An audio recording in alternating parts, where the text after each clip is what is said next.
And so when I say Chinese, I want you to scream out the nation that's associated with this. For example, if I say Chinese, you're going to say what? China. All right, let's say it with authority. When I say Chinese, you say what? China. All right, that's just a test right there. So here we go.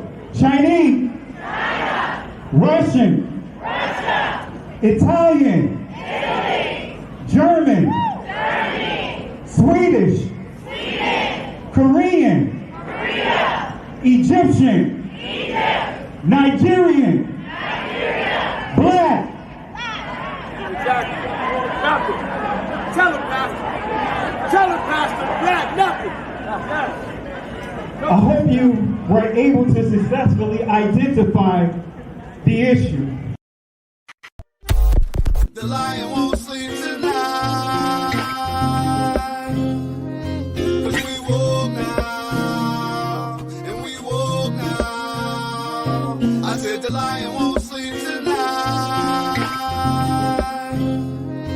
'Cause we woke now, and we woke now. They want us to sell our souls to barter profit. Like God's property, it's hard to market. So we steady to aim, keep your eyes on target. Cause when you got to drive, yeah, they'd rather you park it. But I don't valet, you ain't getting these keys. I'm keeping closed hands, I'm on bended knee. I'm just a reflection, dealing with 8 sections. Art mixed with life, you can feel the convection. Your lion won't sleep tonight. 'Cause we woke now, and we woke now. I said the lion won't sleep tonight. 'Cause we woke now, and we woke now. I said the same people that have stripped us of our identity and labeled us as a color have told us what it means to be black. You know what you are? You're an ancient. You know what you are? You're an ancient Israelite. Ancient is there. That's who we are. That's who we are. So if you give me time, if you give me time, all that he said. No, we don't have. So many years. I know. Look at this. This is pages and pages of Yes. notes. And I promise we'll give more teaching. But here is my challenge to you. All right. I'm hearing some of your traditions. It's like the days of the Bible. Yes. Do you want to remain ancient Israelites, or you want to be Jews? Do you want to remain ancient Israelites, or you want to be Jews? Do you want to remain? The same people that have stripped us of our identity and labeled us as a color have told us what it means to be black. The white man is enacting a story all over the world. We left our homes and flooded the world. We smothered culture. We smothered knowledge. We erased history and rewrote it our way. Myself, my grandfather is 100% Ashkenazi Jewish. Claiming to be Jewish, Ashkenazi Jewish is just a conspiracy. White men claiming to be of tribes of Israel when I'm Germanic. You know, I have no ties to Israel, no ties to Judaism. You know, except loosely written history that's been whitewashed over for centuries. And, you know, from the Renaissance. Oh yeah, right. You wipe everything clean. It's funny how exactly the Renaissance. It's this rebirth, but it's white rebirth. I think at the same exact time the Renaissance is happening, Columbus is sailing to America and committing genocide. The same people that have stripped us of our identity and labeled us as a color have told us what it means to be black. Assalamualaikum. In the 13th tribe, Arthur Koestler traces the origin of Eastern Europe's Jewish population that was largely decimated by the Nazi onslaught during the Second World War. Through extensive research, he discusses the history of a trading empire that was set up by a tribe known as the Khazars. The Khazar Empire was located between the expanding power blocks of Christianity and Islam and the people were converted to Judaism by their king as a way of standing apart from both. The Khazarians and their wealth were dispersed through the countries of Eastern Europe after the collapse of the Khazar Empire. The Khazarians were not a Semitic people, that they called themselves Jews after their conversion to Judaism is as absurd as the Chinese Muslims calling themselves Arabs.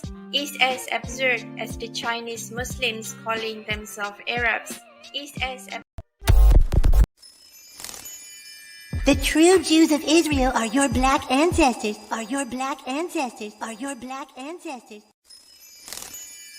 The true Jews of Israel are your black ancestors.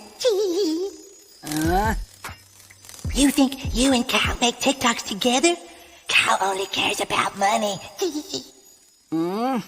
Think about it. Are you really making TikToks together, or is Kyle profiting off of you?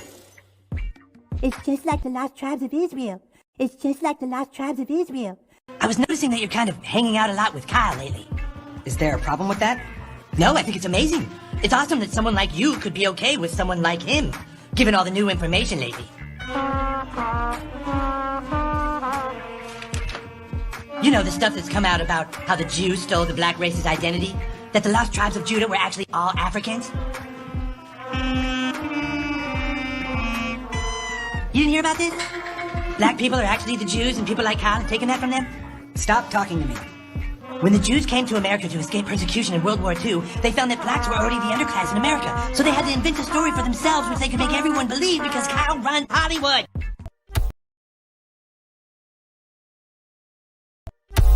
The entire Bible is about black people. Not only was Jesus black, but every character in the Bible seems to be black too. Yeah, Zephaniah and Jeremiah and Jebediah, those all aren't white people names, okay? And Jesus wasn't some tan, partially melanated Middle Eastern person either. I'm talking straight up black dude, okay? Even in the book of Revelation, when you get the vision of Daniel, he's describing someone with feet like burnt brass and white woolly hair, and we've got the deep running water voice with the red eyes, and you guys, he's black. The Jewish people are black people, like Kanye was right. Now I can't figure it out. If y'all are the chosen ones, shouldn't y'all be obeying better than me? I mean, I even try to keep the fourth commandment. Try to keep the Sabbath day holy. I've spent many of hours trying to figure out which is the right Sabbath day, 'cause we know that old Catholic Church, something a little fishy about them, don't we? With that white Jesus. I mean, here's a white guy telling you black people that your Messiah is not a long-haired white European guy. Your Messiah is Hebrew. My darker-skinned brothers and sisters. When are you guys going to wake up and become kings and queens? God's people, the Most High has chosen, the Hebrews, the blacks in America, okay? We're about to see some power. Come on, y'all. You got to get out of this lie, okay? You got to get out of this lie. You have got to come out of this lie. This white Jesus that you are worshiping is going to take you to hell. Please wake up. Oh, in the name of Yahushua, wake up. Oh, I feel the Holy Ghost. Oh, hallelujah. Hallelujah. Yahushua is an alpha, strong, black man. He is a Negro. He is a Hebrew. I don't know what word you need to hear to understand who they are, but it is not me. I am not a chosen. You can get mad. It doesn't matter. This is how the Most High has done it. I'm a Gentile, and I know my place. But I'm called to tell all of these Gentile whites that I know that you are in the deepest deception that you have ever been in, and you have been in it your whole life. And the awakening is happening now. People are waking up. It does not matter what color Jesus was. What matters is that he came to the earth, lived a perfect life, died a death for the sins of the world, and then conquered the grave, proving that he is the Son of God. That's all that matters. That's all that matters. That's all that matters. It just doesn't matter. It just doesn't matter. It just doesn't matter. It just doesn't matter. It just doesn't matter. It just doesn't matter. It just doesn't matter. It just doesn't.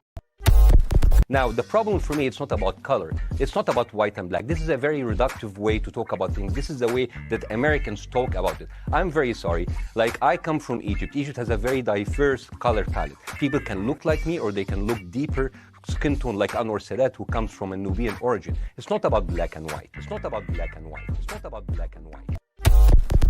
It just doesn't matter. It just doesn't matter. It just doesn't matter. It just doesn't matter. It just doesn't matter. It just doesn't matter. At the end, it doesn't matter the color of your skin. Shemai was Egyptian. At the end, it doesn't matter the color of your skin. Shemai was Egyptian. At the end, it doesn't matter the color of your skin. Shemai was Egyptian. It just doesn't matter. It just doesn't matter. It just doesn't matter. It just doesn't matter. It just doesn't matter. It just doesn't matter. I'm so glad you're here because you can bring great clarity.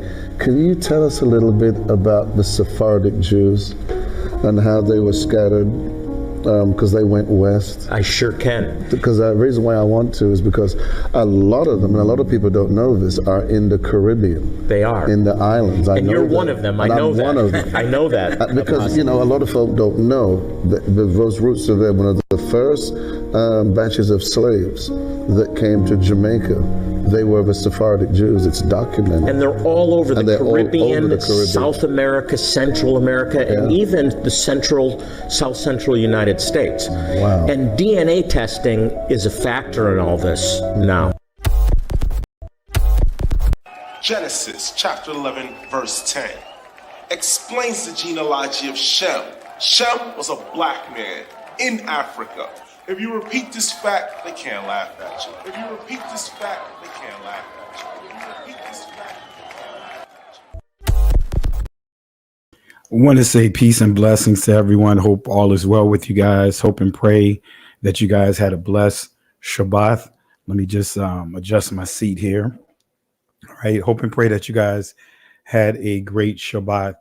And, our discussion tonight is the eclipse, right? The prophecy of the eclipse.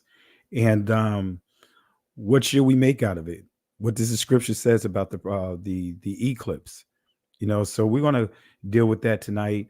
Have a couple of guests that's going to join us tonight. If my friend Godfrey from the Gullah Geechee tours down in Charleston, South Carolina, if he's available. Matter of fact, I'm going to drop the link into the comment section if you want to jump on at any time, because I definitely would like to have him give some great input from South Carolina, because there's a lot of history about South Carolina that most of you guys are not familiar with. Also, I have my cousin Benaiah, who's getting ready to jump in. As a matter of fact, it looks like he's adjusting his camera. Let me see if I can bring him in right now. Let me see here. Want to say shout outs to you, cuz. How's it going? Hey, peace and blessings, Pastor Kelly. How you doing? I'm doing well. Doing great. How was your Shabbat? Restful. That's what we're supposed to do, right? Right. Yeah, that's what we're supposed to do. But yeah, that's great. That's great. Did you get a chance to get any nap time during the day before this live? Yeah, I actually did. I just found that my favorite recliner chair, by the window. Yeah, and you know how it is, cuz you kind of just doze in and out of sleep. Yeah. It was all good. Well, I called myself putting on the corniest movie. I heard it was a very corny movie. I put it on hoping to fall asleep, and I forgot. Normally the corny movies, you end up watching in its entirety because of how corny it is. Right. So I should have put a good movie in, wanted to see the end. I'm sure I would have fell asleep. So, Oh, man. but yeah. We'll, I dropped the link. I also sent the link to Godfrey of Gullah Geechee Tours.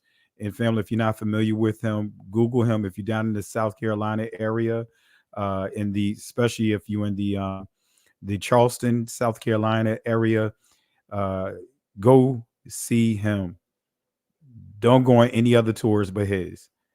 He is going to give you the true facts. And matter of fact, if some of you guys that may not be familiar with him, I believe it's either under the lecture. I believe it's under the lecture playlist.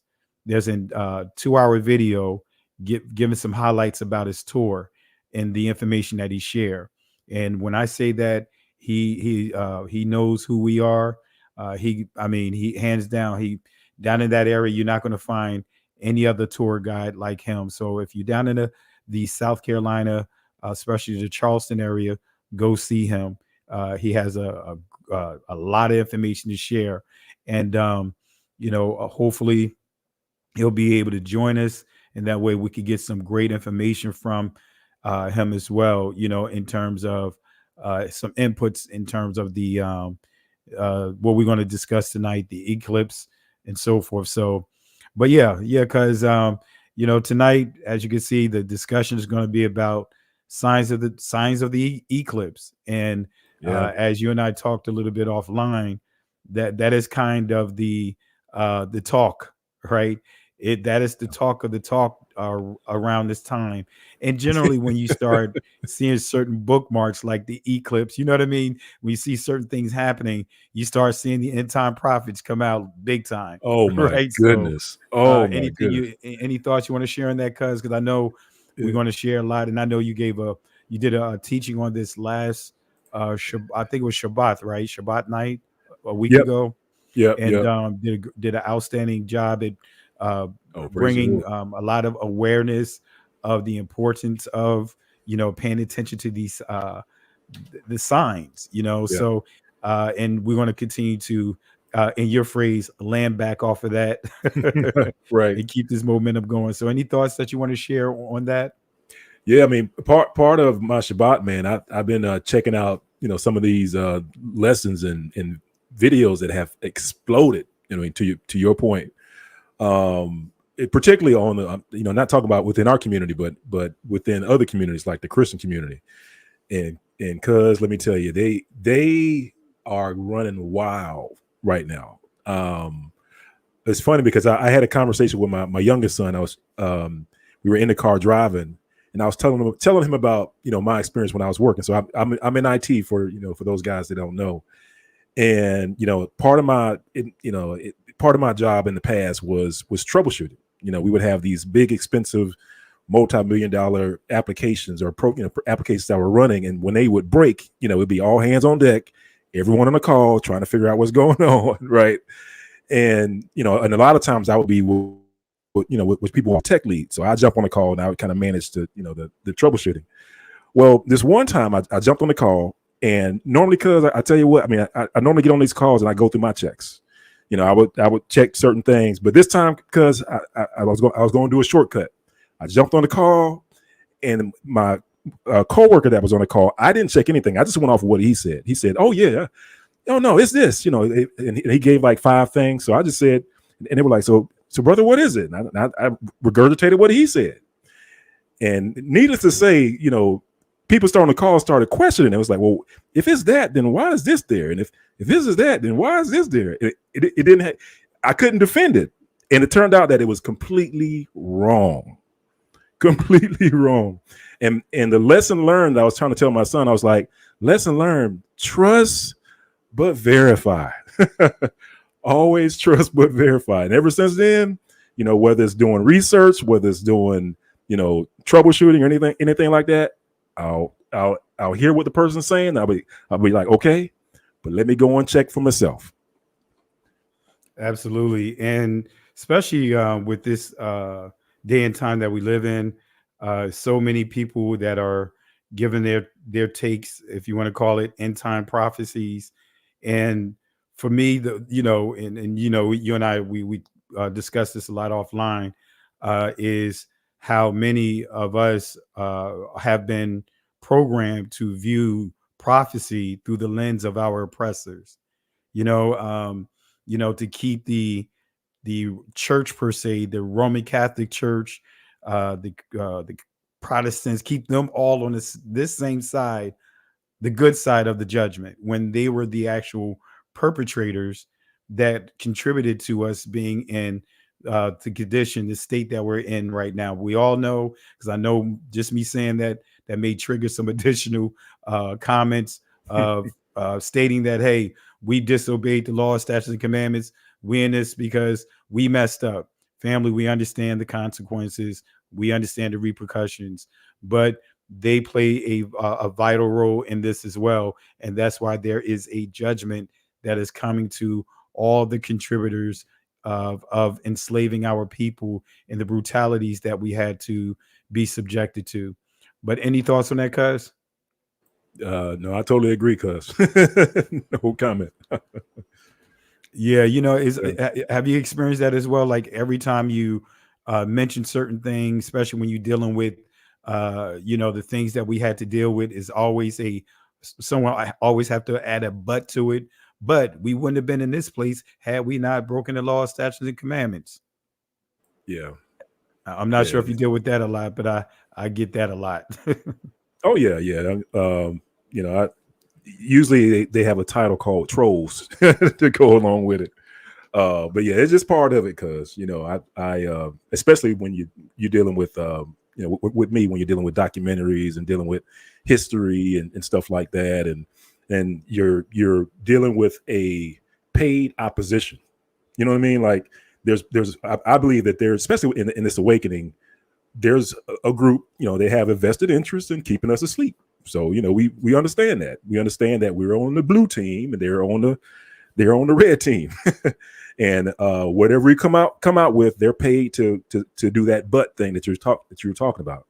So I understand that. And I also understand that it's my approach is to put the case before our people, because ultimately I think you say the same thing too, Pastor Kelly, and that is we're this information is for our people. I'm not doing this for for the other groups. I'm doing this for our people, to wake our people up. So I'll just put all the evidence in front of them. I believe that our people are bright and smart, and they know truth when they see it, and they know a lie when they see it. So that's where I leave it, Pastor Kelly. Absolutely, and I totally agree. And again, if Godfrey is in the chat, jump on it whenever you can. Definitely would like to allow the people to hear you in your take, especially when we deal with the Charleston. So, but in the interim, because let's go and get started. We'll just go ahead and get into it. And I'm going to let me go ahead and stretch my screen out here. All right. So let's delve into it, because you touched on some great points, especially on the video on family. If you haven't seen it, if you're not subscribed to my cousin's channel, Benaya Israel channel, go to it. I mean, he has so much information on it, and hands down, top notch, especially with a lot of his presentations. He's really taken advantage of the graphics that's available, but he has some great information out there, great series on hidden Hebrews, and he really goes into the details, the milk and cranny, the crevices of the Spanish Inquisition and some of the brutalities that our people had to endure. So I encourage you guys, if you haven't, subscribe to his channel. And also, I thought I saw him. I thought I saw Berean channel here in the chat.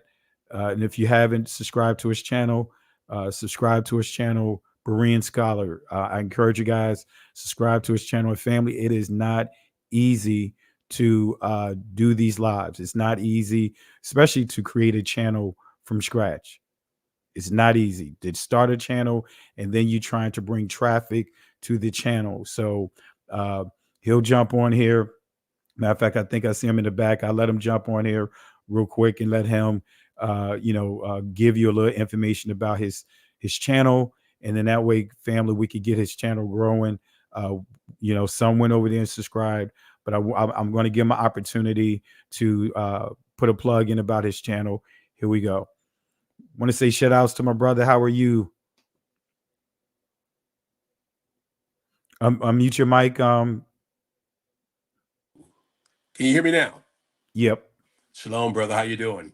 I'm doing great. Doing great. Yeah, I have to give a shout out to brother Benaiah, because when he did that video, and I was trying to find a link to put it in the chat on the prophecy last week, he ruined my night's sleep. I didn't sleep all that night. So I stayed up all night looking and searching and reading after you put that out. So thank you for that. Oh, sorry about that. That was good stuff, though. That was good. I'm mine. So, Brilliant Scholar, just tell the people about your channel, and if you haven't, drop the channel inside the comment section. Definitely trying to get some traffic going to your channel, because we definitely know how it feels. The challenges of trying to get started, especially now with this truth being shared across the platforms. And I think Benaiah, I think when he started his channel, he started with like 50,000 subscribers. So he already had 50,000 already waiting for him. Wow. No, I'm just joking. I know Benaiah, like, wait a minute. I don't recall.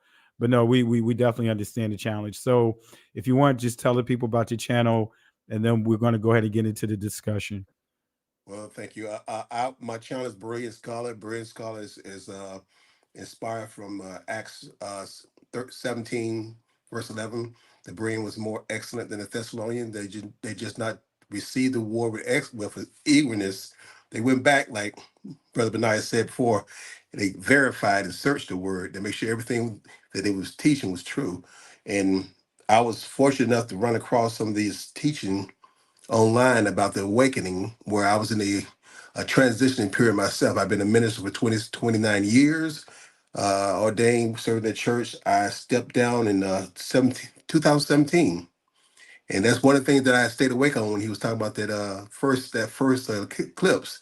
Things started shaking in my church around that same time. And I started seeing things I didn't see.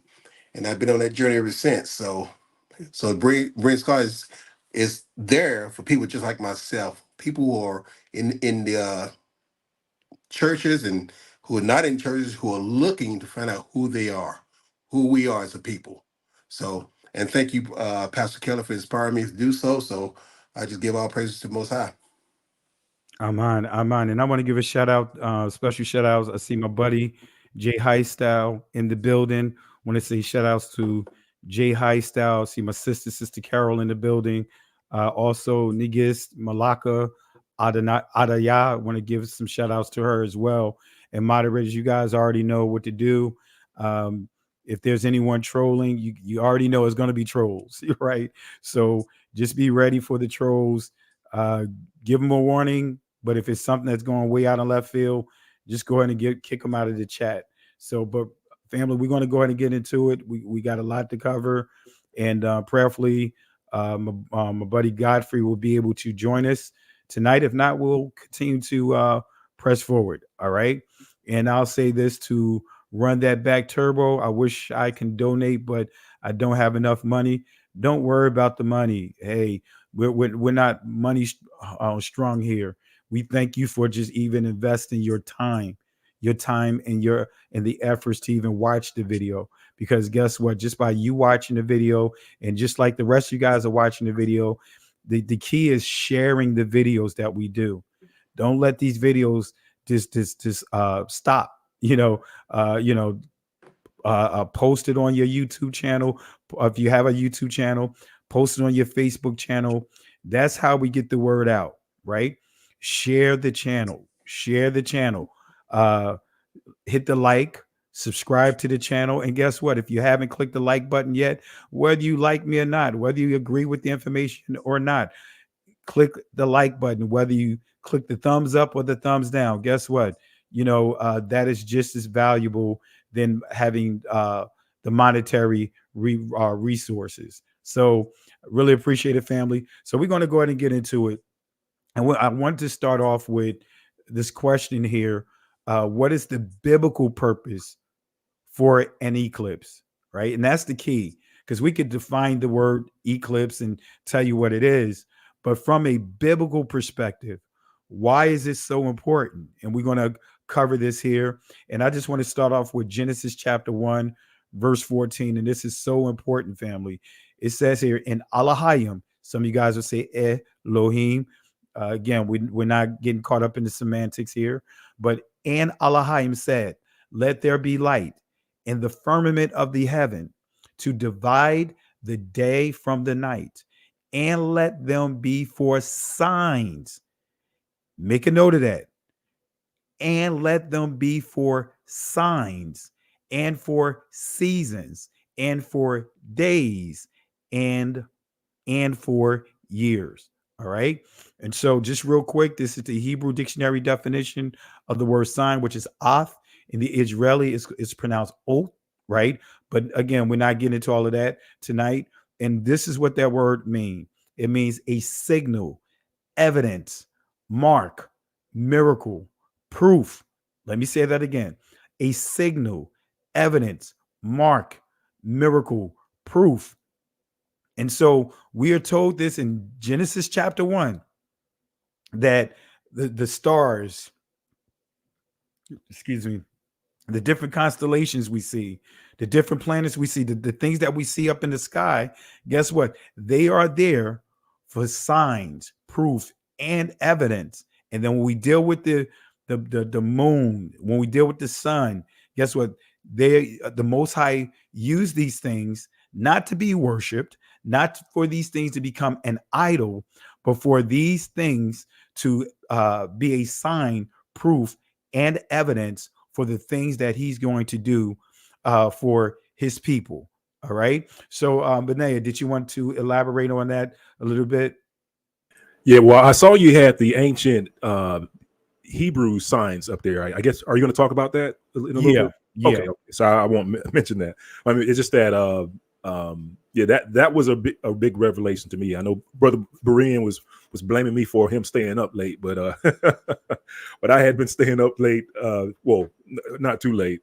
The nights before, trying to going over the information, and that was a shock to me because was that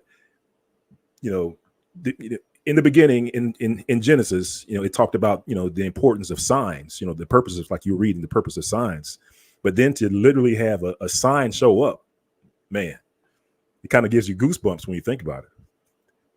Absolutely. Absolutely. And family, you'll see a number of key items that the Most High put in place to be signs, proof, and evidence.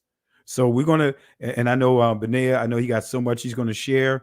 And we're going to go ahead and get to that, a couple of areas here, so that way he can really go in. Like my grandmother say, get the meat off the bones, right? So how important are the signs? How important are these signs? Let's start with Revelation chapter 1, verse 8. And I want to use this now for those that have been part of the Hebrew classes that I've taught. You guys are already going to know this here, and some of the Revelation teachings that I've given. You're going to understand where I'm going out here.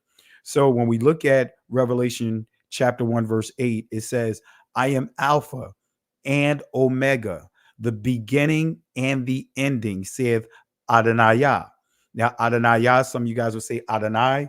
Adonai, it transliterates to the word Lord, and you'll see it transliterates sometimes to the word master. But the key meaning of this definition of this word is superintendent of the house. Okay. And it goes on to say, which is, and which was, and which is to come, the Almighty. Now, the key is these two words, Alpha and Omega, right? And when we look at these words, this is why we say words have meaning. We've been conditioned to interpret and read the scriptures through the lens of our oppressors. Many pastors, when they teach scripture, they default to the language of our ancestors, oppressors, the Greeks, right? The Romans, right? They default to their language versus going into the actual ancient Hebrew, and getting a more accurate understanding of these words and from our culture. And I could give you a ton of words, but I'm not going to get into that tonight. So, does the Father have a beginning? Because when we read that scripture, it says, I am the beginning and I am the ending. And I want to make it clear, the Father does not have a beginning and he doesn't have an ending. Does the Messiah have a beginning? And these are some of the questions we have to ask because of how we interpret the scripture. Does the Father have an ending? Again, so does the Messiah have an ending? Does he have a beginning? Do they have an ending? Does the Father have a starting point to his existence? And these are important questions. Does the Father have an ending point to his existence? All right. So remember the word sign, ath. Some would say atha, and some others would say awatha or awath. I'm just saying it in the ancient Hebrew. But anyway, ath, right? Sign is distinctly and uniquely recognized. That's the key. A sign is distinctive and uniquely recognizable. All right. And you see two key letters here. This is why Benaiah asked a question about these letters. And we're about to go in. If you notice the image behind the scene, you see an eclipse. And because you see, I kind of, did a little graphics on that, blended in nice. The map, just nice. to kind of blend in with the eclipse. I'm trying to see show off my talent a little bit. Right. So the key letters to the Hebrew word signs, ath.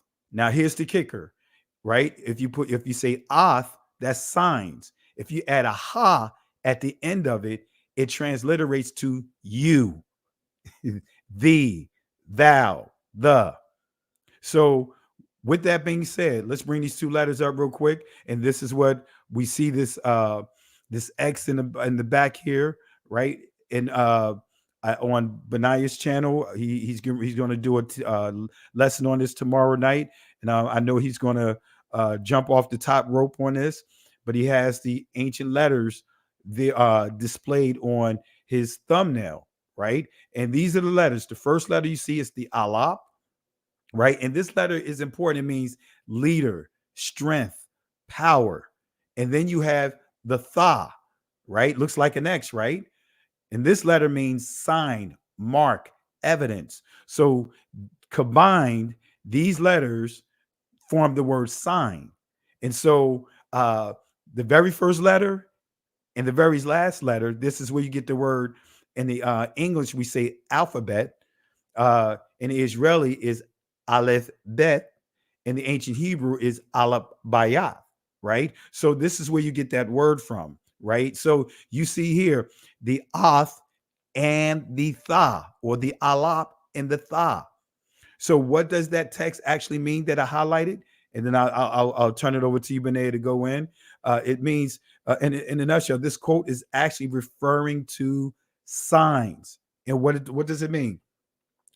The Messiah is the sign, the proof, the evidence that he is sent directly from the Father, and all signs come from the Father. That's what this entire book of Revelation, as far as this first chapter, is setting the tone for what? The signs, right? And remember, in chapter 1, you get the description of the Messiah hair texture, his skin complexion, which he looks just like you and I. That's the same thing, the same signs that you see for Moses in Exodus chapter 4. So these signs are for to be a tool for those that believe, a tool to be able to talk to those that don't believe, that may be on the fence with their belief. So that's the whole purpose of these signs, not to pump ourselves up, but to give all the glory to the Father. And we'll kind of be sort of like the weathermen of our time. All right. So who are these signs for? I gave the answer, but I want to go ahead and use this as an opportunity for Benaiah to come on in. You got the floor, Benaiah. Yeah, no, it actually, I think so last week, basically what we brought out, or what I brought out on my channel, was that you talked about the tav, and we talked about how the tav, it literally means sign. Like when you look up the definition for tav, it says sign. Some people will say it also means covenant. And then so the fact that we have this sign, this covenant being drawn on on America, that was something within itself, right? So here you have a Hebrew sign called the covenant, called the sign, drawn over America. We were like, man, that's wild. And then the other thing that we looked at was like, well, okay, is there anything significant about it? Like, like the places that it crosses over. And this is where you got to be careful, family. The Christians are running wild with this, because they're like, oh, this thing goes over my mama's house. So, this is, I mean, they are making some connections that you wouldn't believe, and that's why I gave the story of what I told my son about trust but verify. It's good. It's okay to listen, but just make sure you always verify. Because I can tell you, I sit there and I make a list, because I believe people have every now and then they'll have some good stuff, right? And so I'll write it down, but I'll write it down not to share, but I'll write it down to do research on it for myself. But anyway, but the thing that we wanted to bring out about this sign that was being drawn across the U.S., that is, a couple of things. We wanted to know what the significance of the sign was, and one of the things was, like we said before, the definition of it meant sign. And then the other thing that we also brought out was like the numerical value of it. Like each Hebrew letter has a value, and the value of the tav is 400. So here you have this sign drawn over the U.S. After we just hit 400 years, I say just relatively, right? 2019 is the year that we point to. So 2019, 400-year marker. Then we have this sign that literally means 400. That also means sign. Two things, right? Those were two things. And the last couple of things, Pastor Kelly, and that is, we just wanted to take a look at where these signs started and where they ended, and also where they crossed, because we thought that was significant as well, because basically X marks the spot. And when you look that information up online, they'll tell you that, hey, this X, crosses over this city called Carbondale, and they'll tell you that area is like that general region of Illinois is known by the name of Little Egypt. So that was significant, right? 400-year value of the sign, the definition of that letter literally means sign, and then it's over this place called Little Egypt, right? And then when we started breaking down like where the eclipses started and ended, where the 2017 eclipse started, it literally started in this town, this city called Salem, which is the Hebrew word.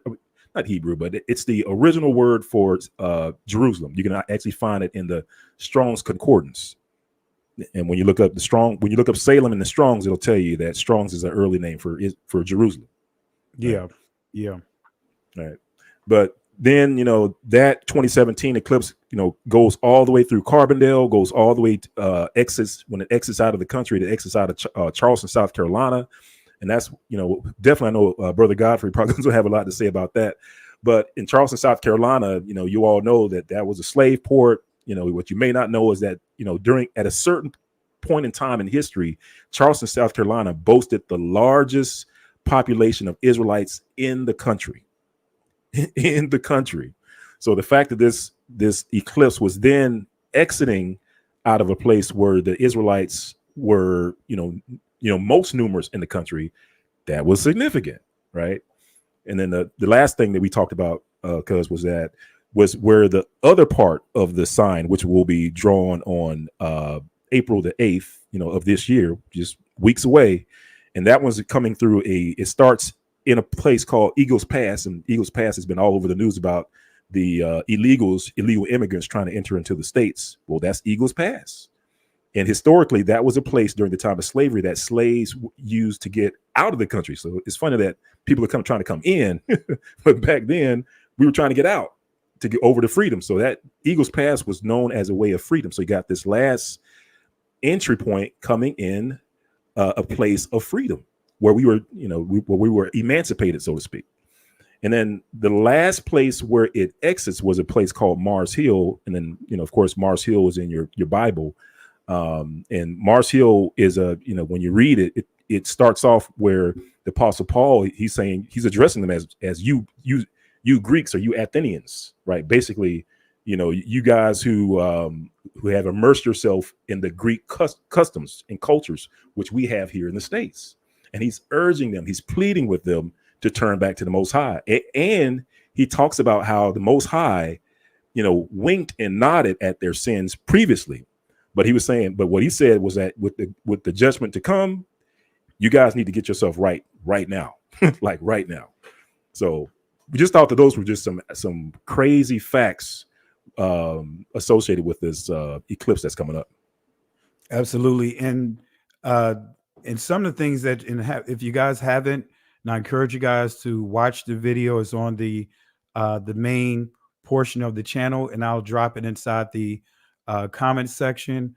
But Benaiah, myself, and Godfrey, we did a documentary titled "The Road to Savannah," and I got to finish up the final portion of that. But in that documentary, we dealt with a lot of information, a lot, and so Savannah was one of the main ports, and actually Savannah, Georgia, and Charleston and Savannah, they are sister locations. So Savannah is only like maybe an hour and a half drive from Charleston, South Carolina. And for those who are not familiar with Charleston, South Carolina, well, not Charleston, but Savannah, Georgia, right down in Savannah, Georgia, there is a church by the name of First African Baptist Church, right? Which our uncle James Wesley Carr was one of the pastors there, one of the founding pastors of the ministry of that church, and it was established in 1773 and constituted in 1778. And see, and on those pews, right? They have pews, and actually not just on the pews, it's writings throughout that church, but the focus tend to just hone in on the pews. Well, this church, number one, was very instrumental in the Underground Railroad. Now, when we understand the Underground Railroad, right, and you have people coming from South Carolina to Savannah, they weren't going from South Carolina to Charleston, South Carolina to Savannah, and then going back up north. See, this is the part of history that we don't learn in those school books, right? About a place called Spanish Florida. So this is now when you get into, they call it the Seminole War, when actually it's the Gullah Geechee War, right? The Gullah War is what they really call it. A war that lasted for 100 years, right? And that Gullah War, it was fought in Spanish Florida, but actually you had South Carolina, Charleston, which at that time, as Benaiah pointed out, this is what's so amazing when you study the history. There were almost 50,000 slaves being controlled by 3,000 people. And it was so bad, they were losing this war, right? It was so bad that they were make up stuff in the publications. They'll make up so that way they continue to encourage Europeans to come on over. So they'll make up things like they're winning this war. They will make up names of Indian tribes just to try to cause division. There's so much you can really go into the details of it, but bringing this back over, they were not trying to get to the north. They were not trying to get to Canada. They were not trying to initially get to the northern portion of the United States, because they also had laws, right? That if the slaves ran away, the slave owners could go chase after them. So I forgot the name of the law. I used to talk about this a lot, but I can't remember it off the top of my head. But they even have posters that they will post warning Negroes about being kidnapped or being taken back down to down south and being enslaved again. But anyway, so going back to the point, you had Spanish Florida, which at that time, for a moment, for quite some time, it was Spain controlled this territory. So they allowed our ancestors, they let them know, hey, you cross this line. Once you get across this line, hey, you free. And the only caveat was, hey, protect the borders, so to speak. And so the goal was getting to South Carolina. I mean, the slaves were getting to Spanish Florida, and this church was vital to it. And there is pews that have warning signs on it. And I'm tempted to transliterate another pew tonight, but I may just wait till we do the video.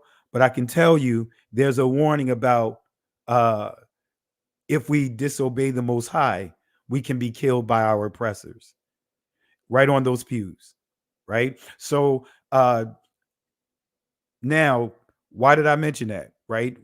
In Charleston, South Carolina, what was the name of that church? Can't remain Greater, I believe it's Greater Emmanuel, right? In that church, they were teaching identity.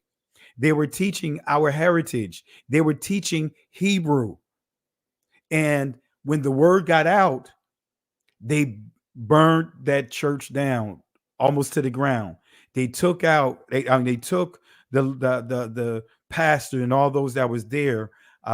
This is where you get into, I think his name, Denmark Greasy. I can't remember his name, but make a long story short, I have some of it recorded when Godfrey and myself were recording in front of this church, right? Go figure, Emmanuel, that's a Hebrew name, right?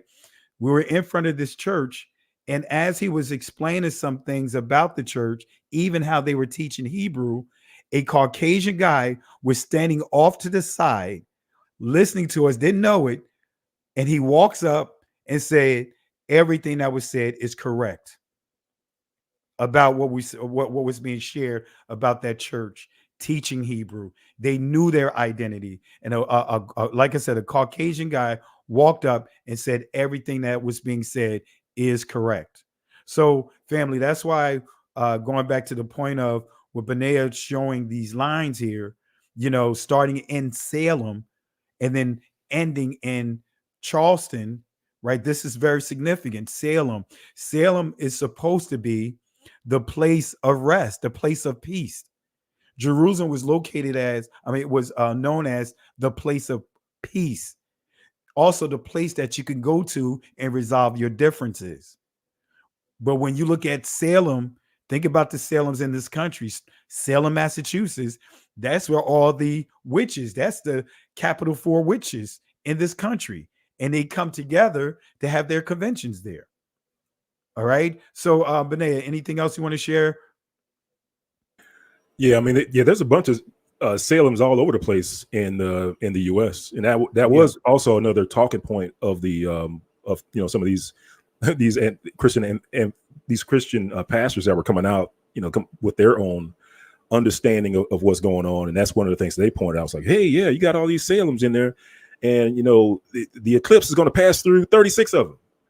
It's like 30. There's 30 or something like it's like 38 Salems in the U.S. I think it's the exact number is I think it's like 33 or something like that. Anyway, but whatever number it was, the eclipse was supposed to pass through a subset of them, and of course, what I say, because trust but verify.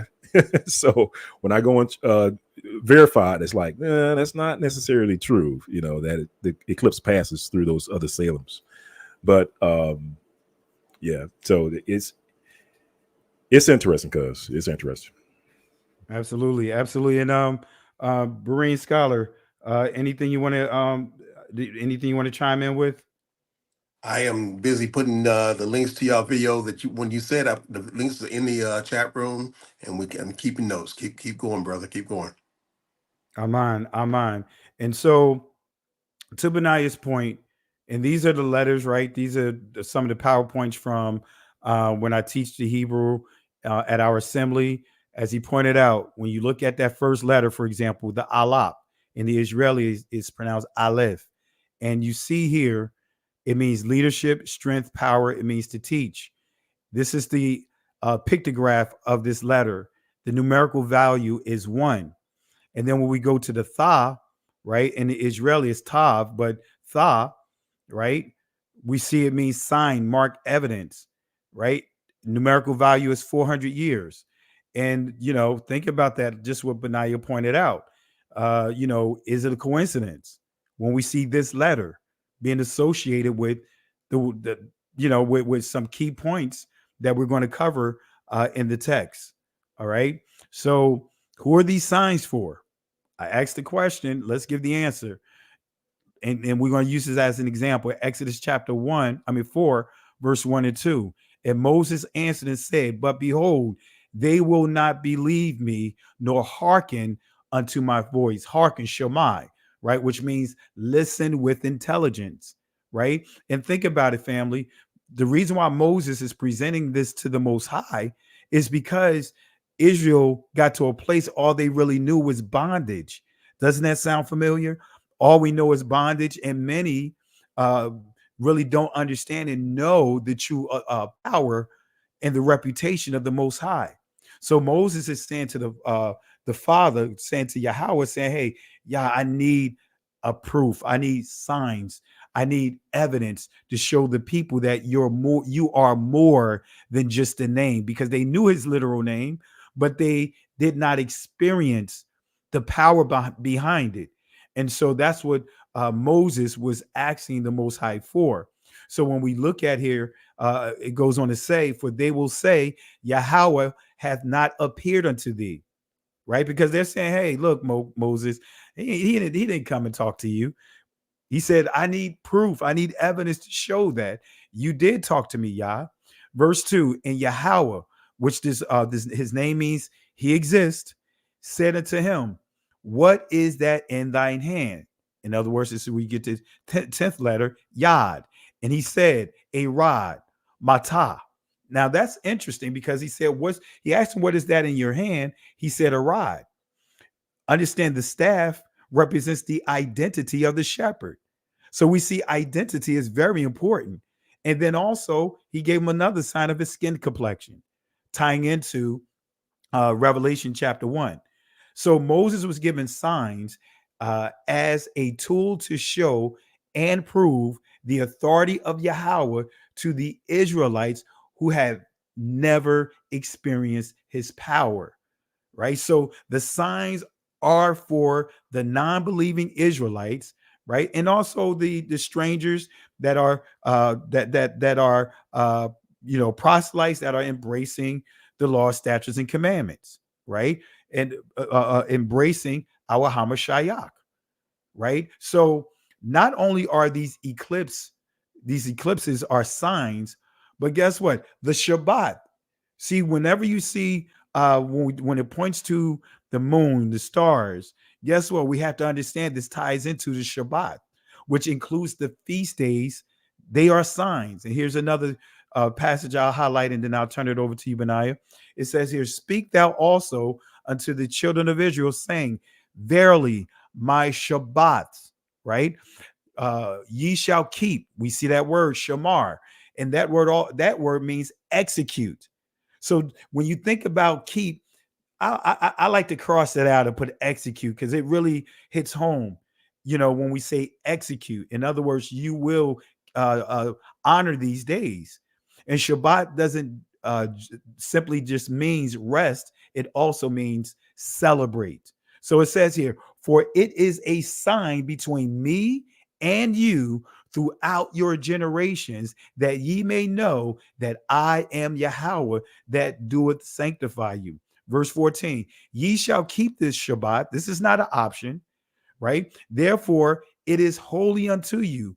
Everyone that defileth it shall surely be put to death. And it says, for whosoever doeth any work therein, that soul shall be cut off from among his people. So it goes on to say, 6 days may work be done, but in the seventh is the Sabbath rest. Holy to Yahweh, whosoever doeth any work on the Shabbat day, he shall surely be put to death. Verse 16, Wherefore, the children of Israel shall keep the Shabbat to observe the Shabbat throughout their generations for a perpetual covenant. Verse 17, and it's reiterated again. It is a sign between me and the children of Israel forever. For in 6 days Yahweh made the heaven and earth. So this is telling us this has been installed from the very beginning. And on the seventh day, he rested and was refreshed. So before we get into this, now this is getting into some meat and potatoes now, getting into what we talked about earlier. Cuz, did you want me to read this here, or do you want to just go ahead and elaborate on that, what I read thus far? Oh, go ahead, cuz or Pastor Kelly, I don't want to get ahead of you. Okay, so are there any prophecies about the eclipse? Now, family, here's some prophecies, and I'm gonna turn it over to Benaiah. I know Benaiah, he's going to take all the meat up off the bone, right? When he start breaking this thing down. All right. So notice what we get here. All right, let's go ahead and break down two key prophecies. Let's start with Joel chapter 2, starting at verse 31 and 32. This is a key prophecy. The sun shall be turned into darkness and the moon into blood before the great and terrible day of Yahweh come. Right? Now, that's the eclipse, family. That is an eclipse. Verse 32, and it shall come to pass that whosoever shall call on the name Sham of Yahweh. Sham means reputation. It means fame. It means glory of Yahweh, which means he exists, shall be delivered. For in Mount Zion and in Jerusalem shall be deliverance, as Yahweh has said, and in the remnant whom Yahweh shall call. Right? So when you understand this, family, in Jerusalem and we see Mount Zion, this is still dealing with Jerusalem. And then when we see Mount Zion, still the same place. Now we're dealing with that mountain, because Jerusalem was also called that city that sits up upon the hill. The Greeks, and when you study the Maccabees with Antiochus, they wanted to make this place, they tried to rename it to be Mount Olympus, to pay homage to their gods, their deities. All right. So, in Mount Zion and Jerusalem shall be in deliverance, as Yahweh hath said, and in the remnant whom Yahweh shall call. So, in this place, when we see Jerusalem, that's the remnant of all 12 tribes. The Hebrew word is sha'ar, which means the left behind, the surviving portion. So guess what, family? We all are that remnant. We are that surviving portion. But guess what? We're not going to stop right there, because this prophecy is associated with this prophetic eclipse, right? What's also associated with it is the judgment of those who have enslaved Yah's people, Israel, right? When we go to Joel chapter 3, starting at verse 6, notice what it says. The children also of Judah and the children of Jerusalem have ye sold into the Grecians, that ye might remove them far from their border. Verse 7, behold, I will raise them out of the place where ye have sold them, and will return your recompense upon your own head. So there's a judgment, right? And this is dealing with captivity right here, enslavement. And notice I didn't put it here. If you go to the last couple of verses in this chapter, then the Most High also talks about how he's going to give his people a blood transfusion. See, family, let's not get caught up. Of course, we the DNA is a tool, but the Most High made it clear he was going to cleanse our blood. He's going to purge our blood just to make sure the remnant, guess what, remain. He already said that he's going to purge the blood of his people. So don't get discouraged if you have inside your family different groups, because all of us are descendants of people that have been raped by pretty much the entire world. So of course, don't be surprised if you see a little Asian in your community. I mean, in your DNA. Don't be surprised if you see a little of the Ashkenazis or those that have enslaved us inside your blood. Why? Because they all participated in raping our people. All right. So let me get to a key point showing that Christ confirms this prophecy. Right. And I'm going to turn it over to Benaiah here. Matthew chapter 24, starting at verse 29. Notice what it says. Immediately, wait a minute. Notice this. Grab your seats right now, family, because I get excited when I read this. I have to kind of hold on to my armrest because I get excited when I read this here. Immediately after the great tribulation of those days shall the sun be darkened.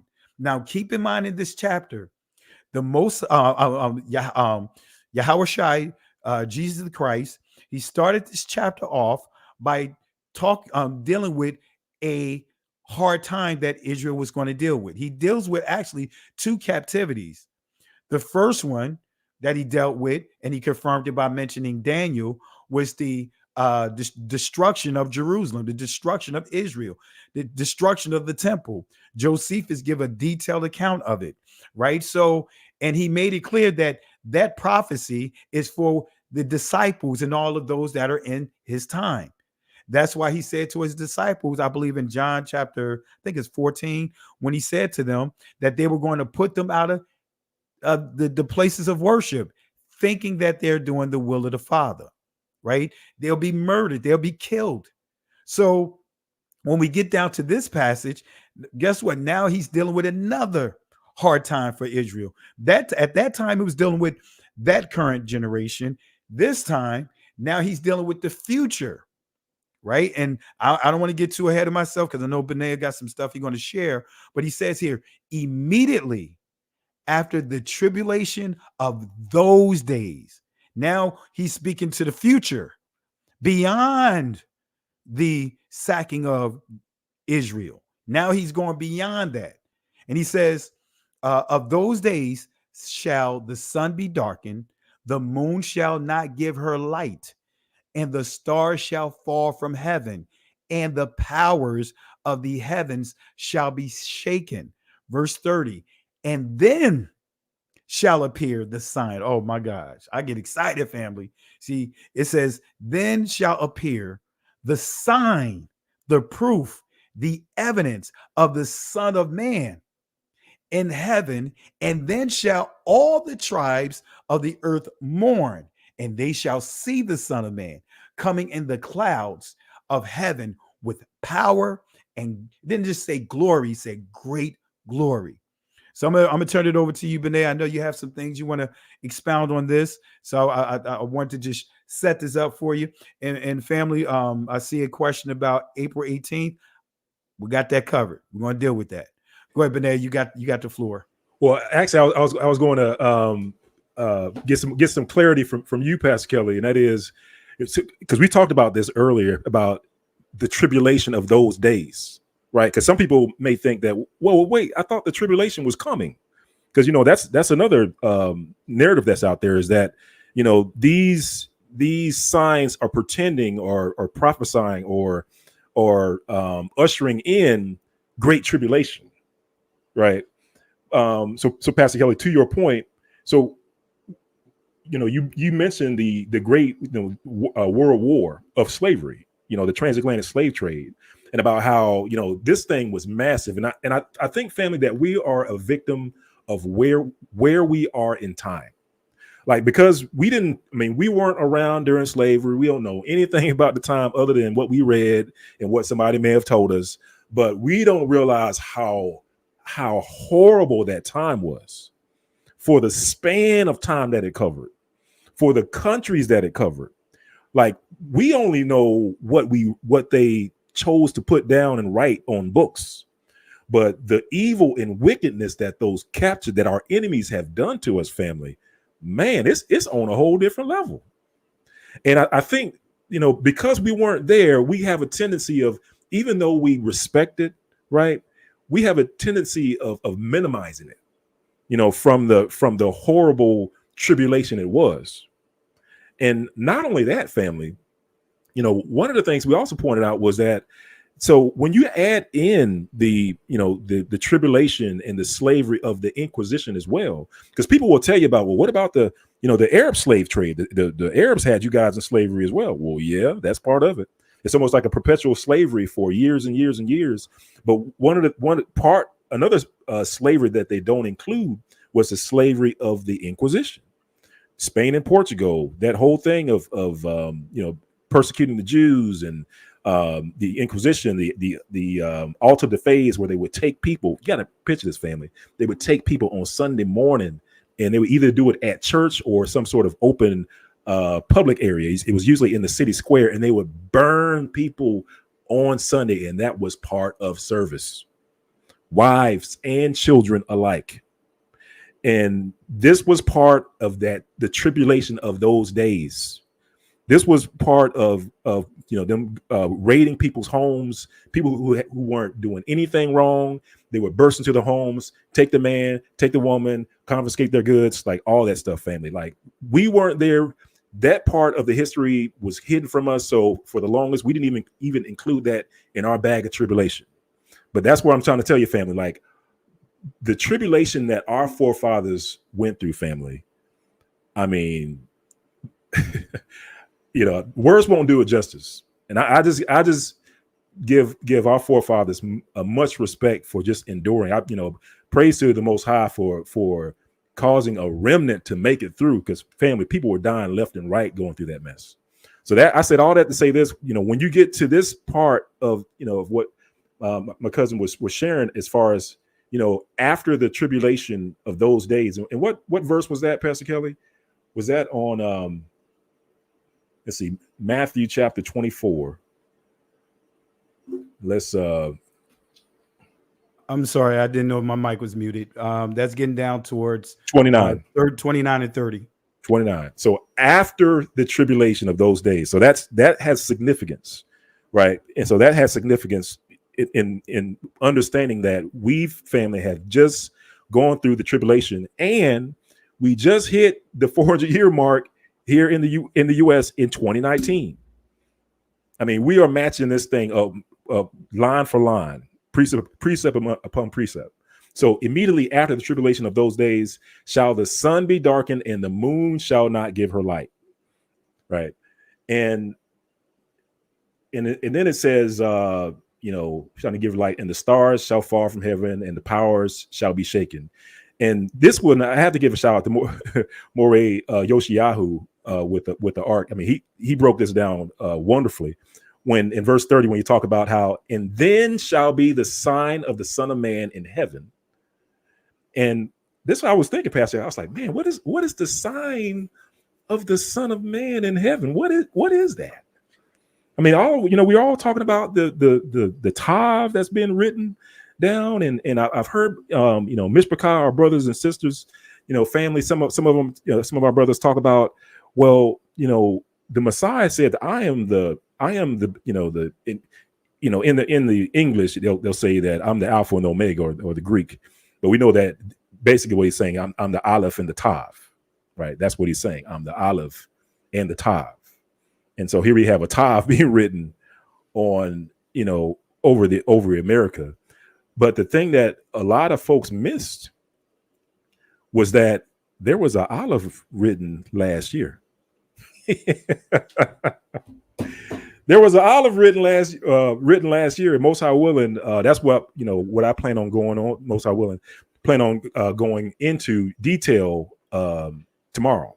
Right, just talking about this Aleph that was written that nobody caught. A few folks caught it, but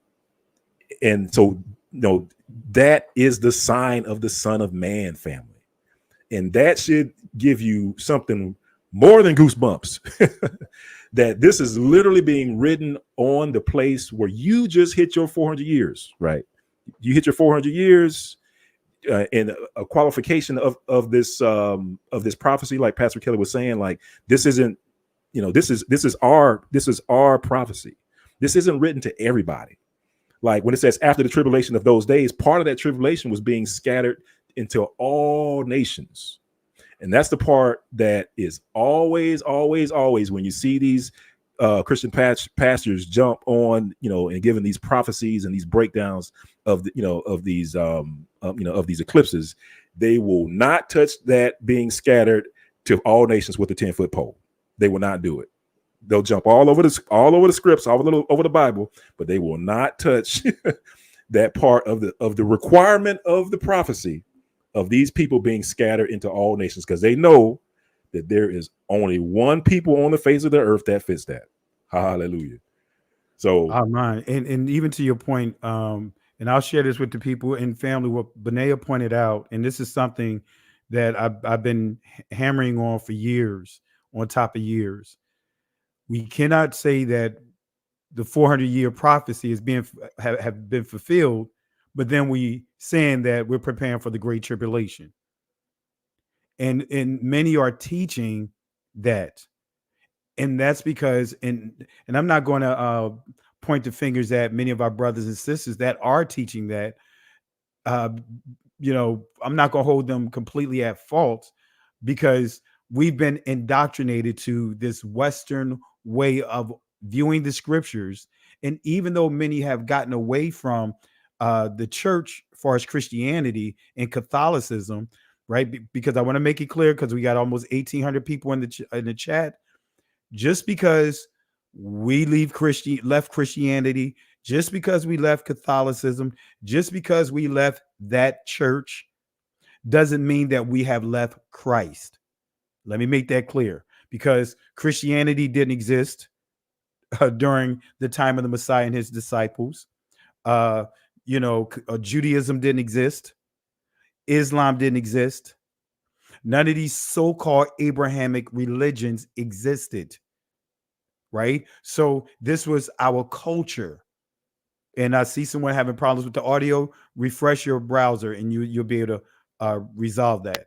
All right. So with that being said, when we start looking at that period, like Benaya laid out, when we understand just the tragedy, man, the things that we had to go through as a people, we're talking at least 100 plus million people, 100 plus million people. Because as Benaya pointed out, right, when we look at the transatlantic world war, but the precursor to that was the Arabic war against our people, which at least 40 plus million before they transliterated. Now I'm thinking the language transitioned over into the transatlantic world war, right? You're talking 40 plus million people. Then when you get to the transatlantic world war, you're talking 100 million plus people. Then when you would even add King Leopold and some of the other things that was going on, King Leopold, 15 to 20 million people. So you're talking about a significant amount of people that you could take all the so-called world wars and lump them up together, and they still would not come even close to the numbers of the people within our community that was affected. That was murdered, that was raped, that was kidnapped, right? So I'll just share a couple of things and I'll turn it right back over to you, Benaya. So this is why when we deal with these prophecies, we cannot start with interpreting or understanding these prophecies based on other communities, because the prophecies starts with Israel. So Israel, not the other groups. I'm not dealing with the Romans. I'm not dealing with the Greeks. I'm not dealing with the Hindus. I'm not dealing with the Asians. I'm not dealing with none of that. We're dealing with the people of the book. We are the people of the book. Right? So let's give clarity here. The key to this prophecy is that it occurs immediately after the tribulation. So what is the tribulation? And Benaya already gave you the answer. When did it occur? Well, let me just give you a couple of sources. If you don't have this source, it's called slavery and the Catholic Church. And for those that are not familiar with church history per se, everything that you see today, for us the Protestants, for us the Baptists, the Methodists, all of that comes from the Protestants, and the Protestants, that movement of protest and the Reformation movement and all that, they come from the Catholic Church. All of them contributed to our demise of where we are today. So this source right here is going to show and prove that it wasn't some dumbed down slave trade that they have. When I say they, the people that have oppressed us, they dumbed down what happened to us, our tragedy, that the afflictions or the things that they inflicted on our people. They dumb it down by saying slave trade. But when we deal with their tragedies, they want to make sure you understand wars. They want to make sure you understand invasions. They want to make sure that you understand kidnappings. They want to make sure you understand Holocaust. They want to make sure you understand that type of lingo when it comes to their history, but don't apply it to our history. Our history get called a slave trade. It takes this thing out of it. So let's read this real quick. Papal grants the King of Portugal. Remember, Benaiah just talked about it. And Benaiah, if you want to jump off the top rope and go in on this, feel free, because I know you got so much information you can share on the Spanish Inquisition. So it says Papal grants to the kings of Portugal, giving authority to enslave the Saracens and other non-Christians of West Africa with whom Christendom is at war. Now, at that time, the Protestant church didn't exist. And you see the word Christendom. At that time, you didn't see, because the Protestant church, this is where you get the Baptist, the Methodist, the Kojic, all of them come from the Protestant. And the Protestant comes from the Catholic. So this is further proving to you guys, when you see that word Christendom, when you first see that word Christianity, it was connected to the Roman Catholics. All right, so let me read this again. Papal grants to the kings of Portugal, giving authority to enslave the Saracens and other non-Christians of West Africa with whom Christendom is at war. Do you see a slave trade here? It says Christendom, the Catholic Church, these Christians, that whole community, that whole religion was at war. 1452 through 1514. In 1442, a Portuguese captain brought to the Gold Coast some Moorish prisoners of war and exchanged them for 10 Negro slaves. Now, family, these words are placed there for a reason, to make a distinction between who's who. Because when we deal with the Moors, we still dealing with those that have what? Enslaved us. When we deal with they call it the Sub-Sahara or the Arabic slave trade, which the Portuguese were at war with the Moors. And matter of fact, you'll understand that the Khazars assisted to help defeat the Moors. This is why you have what is called the Middle Ages, but the first half of that, they call it the Dark Ages. It's because that was the time that the Moors were ruling. But anyway, so it says the Moors had prisoners.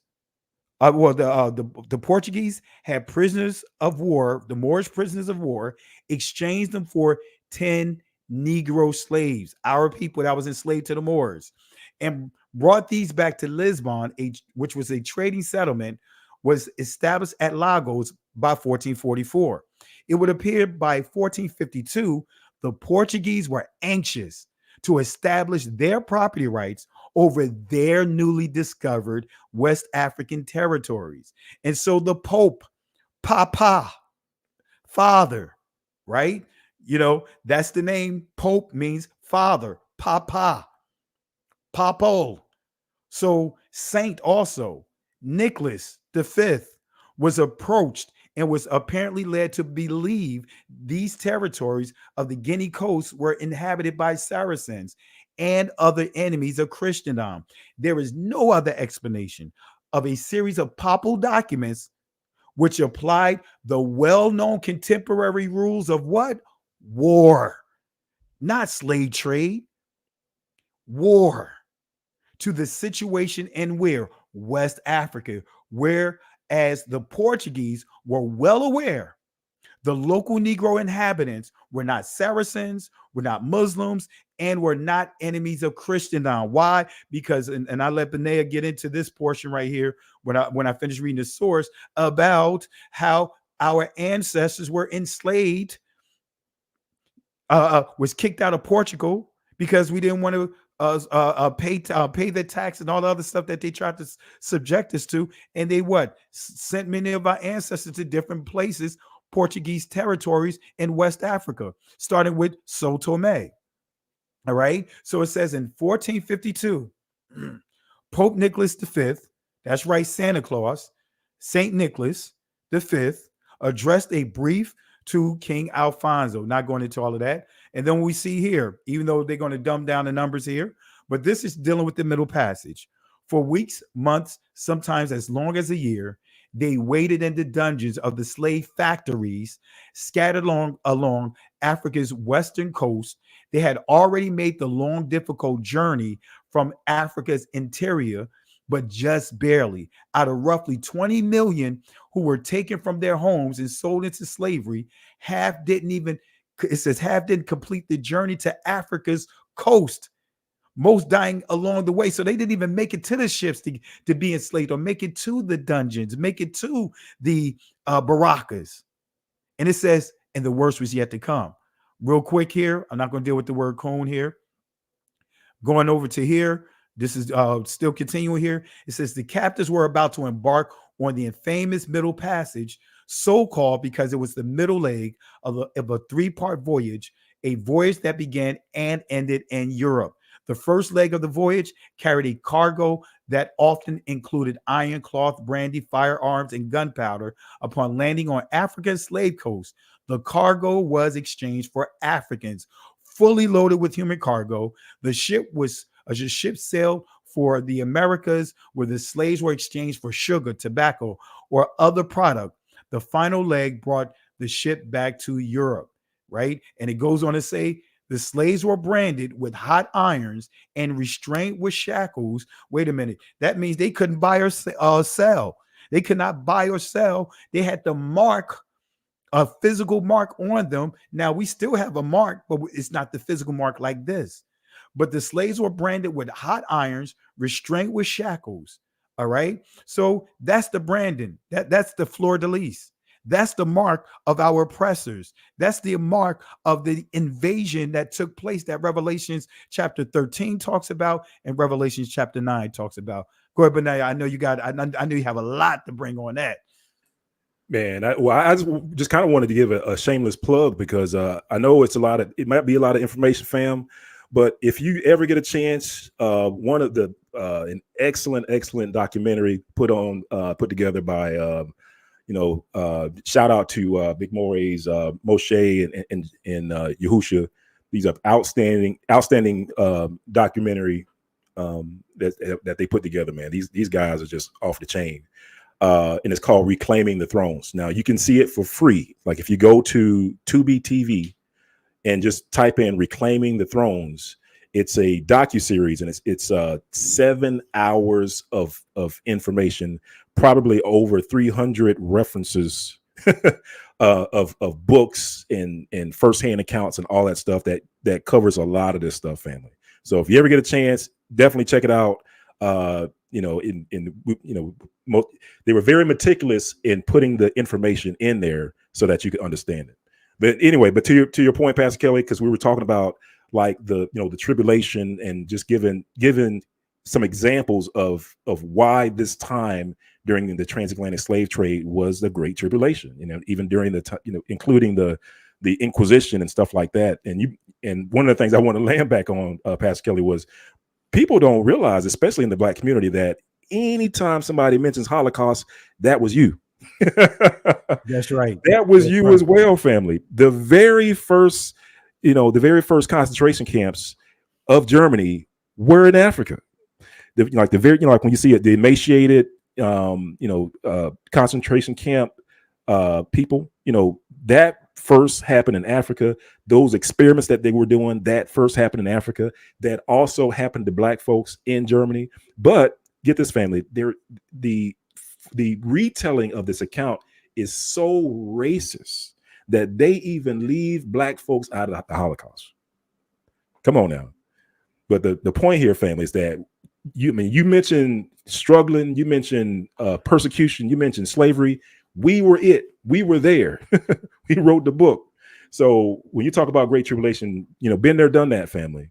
And one of the things I've seen, Pastor Kelly, that people have a problem with is, it's amazing. This is like, especially over in the Christian community, I'm starting to see this shift. Like, there's a couple of things that's happening, and one of the things is that they're seeing these signs. Like, signs are being seen by both the Israelites and the Gentiles. Right? They're being seen by all the different walks of life, and everybody's saying, just like if there's a sign for you on the street, but everyone can see it. But really, the meaning of it is to you, like Pastor Kelly was saying before, like that's your sign, but everyone else can see it. And because they can see it, they're coming up with their own interpretation of it.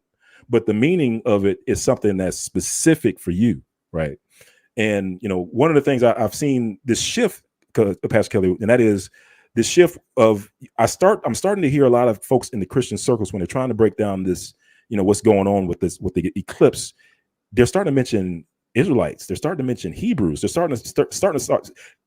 Before I mean, one of the things I was listening to before you started the live was this. This one pastor, he was talking about feast days, and like you were saying, like that's a sign for us, right? So, but there he was talking about feast days, and I'm like, wait, he's not talking about the upcoming Easter Bunny and all this other stuff.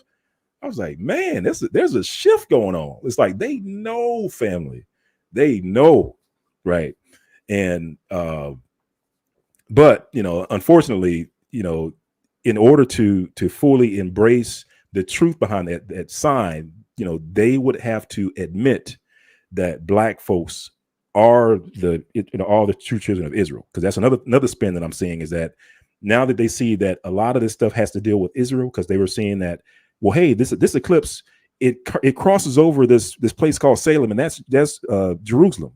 Hey, and the eclipse from that's going to occur on the 8th is going to go through Nineveh. There's like 9 cities called Nineveh that is going to go through. Man, this all deals with Israel. And then they talked about where the eclipse intersects at this place called Little Egypt. I mean, man, this is all talking about Israel. And man, this is raining a parade, raining on the replacement theology parade, because here they are trying to insert themselves as Israel, but all are saying that Israel was done away with. But all of a sudden, these signs, they themselves have to admit that no, these signs deal with Israel. Yeah, so there's no way around it. And but yeah, I think that eventually, because what I'm learning to do, the older I get, Pastor Kelly, is let people go through the process of getting to the destination. And I think that's where they're on the way, one way or another, kicking and screaming or walking on their own accord. They're going to arrive at the truth. But along the way, they're making little pit stops and trying to turn away, with some lies that, hey, no, we're Israel, or hey, this means that sort of thing. But I think eventually, when all's said and done, the world will know who we are. It will be beyond a shadow of a doubt, and we can move on from there. And to your point, and the other thing I want to point out, family, because I know I talked about the Catholic Church, talked about the Christian Church, we talked about Islam enslaving us, but I want to make sure you guys understand. Look at what you see on your screen. Right? Look at what you see on your screen. This is another group of people, the very people. Right. Matter of fact, I'll play a quick clip. I'm going to show you a clip of a rabbi, and let me listen to what he had to say about our community. And then I'm going to read this real quick, and then we'll get some commentary from Benea and Berean Scholar. If you want to chime in, feel free to do so. But let me play this clip, family. Some of you guys probably seen this clip and know this clip because I know it got shared quite a few times. But here it is. We're finishing now part 2, chapter 2. And what we've said so far is that people have free will and their actions are, some are good and some are evil. And by the way, the Rambam writes explicitly that everyone has some good actions and some bad actions. Everyone.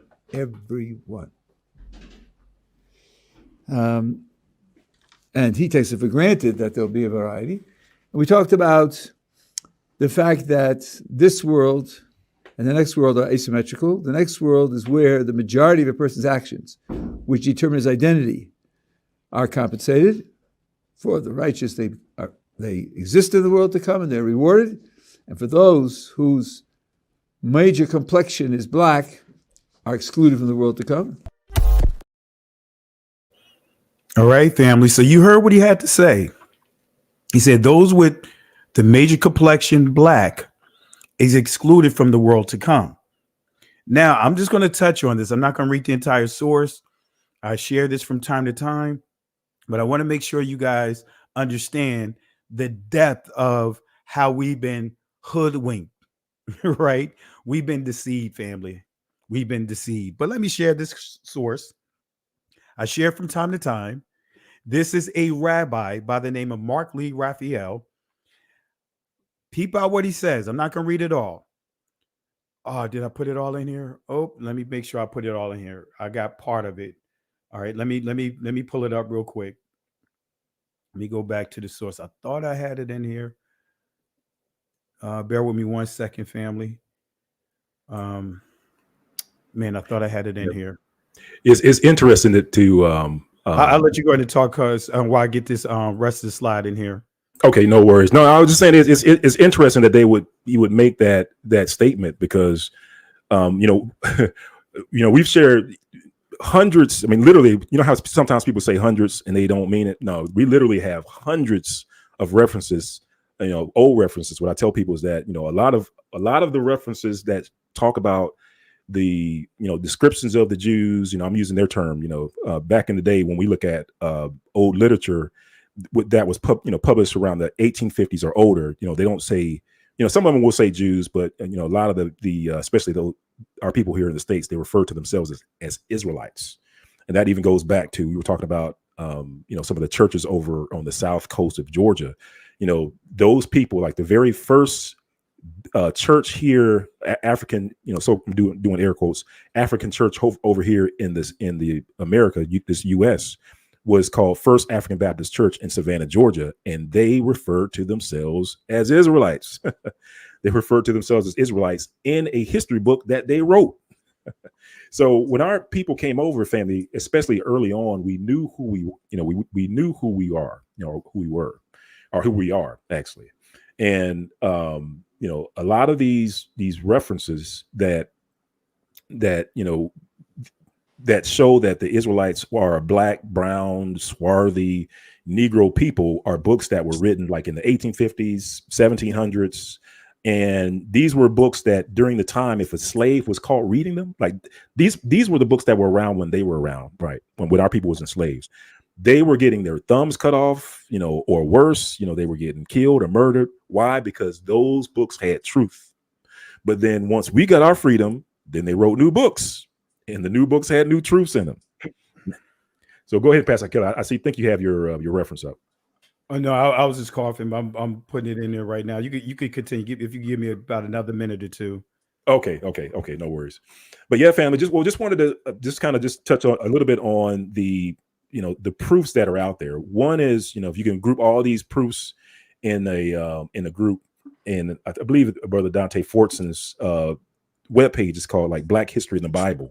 He has an excellent library of hundreds of books, and they're indexed, they're cataloged, they're organized, they're sorted, by dates, by topics, all that stuff. I mean, they put a lot of work into it, family, that anyone can go over there, check out these references. These are a lot of firsthand accounts of descriptions of the Israelites being dark-skinned, melanated people.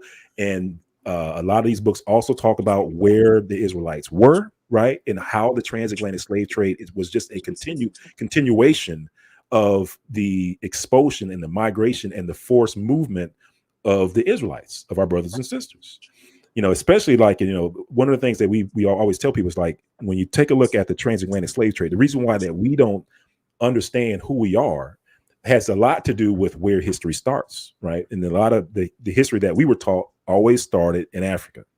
It always started with the beginning of the transatlantic slave trade. And what we found was that the secret to unlocking our history was to go back just before the start of the transatlantic slave trade to the countries that started it off. In this case, it would be Spain and Portugal, and seeing what was going on in Spain and Portugal less than 10 years before the start of the transatlantic slave trade. And what we found was shocking is there was an event of biblical proportions, and that is the expulsion of the Israelites from Spain. First of all, we found out reading old books that the Israelites in Spain were all dark brown melanated people.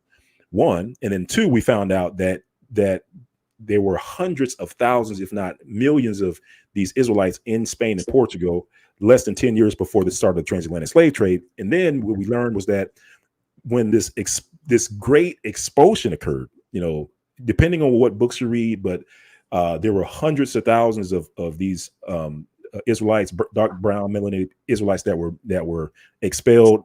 And the places that they were expelled to, the places that they were shipped to, was were the on the west coast of Africa, the exact same places that the transatlantic slave trade would ship slaves from just a few years later. And so the books fam, I'm telling you, it matches everything up. Right, it matches everything up, and of course, being the researchers that we are, we cross-check. We use things like we check the names, and we found out that the names of the Israelites that were in Spain and Portugal, you can also find those same names in the transatlantic slave trade database. We looked at the descriptions of the Israelites over in Spain and Portugal. We found out that those descriptions match the descriptions of those that were loaded on the transatlantic and loaded onto the ships in a transatlantic slave trade database. What we found out was that even when you look in Spain and Portugal and the advent of the Inquisition, the Inquisition was, after they expelled, the Jews. Forgive me, I'm using their terms now.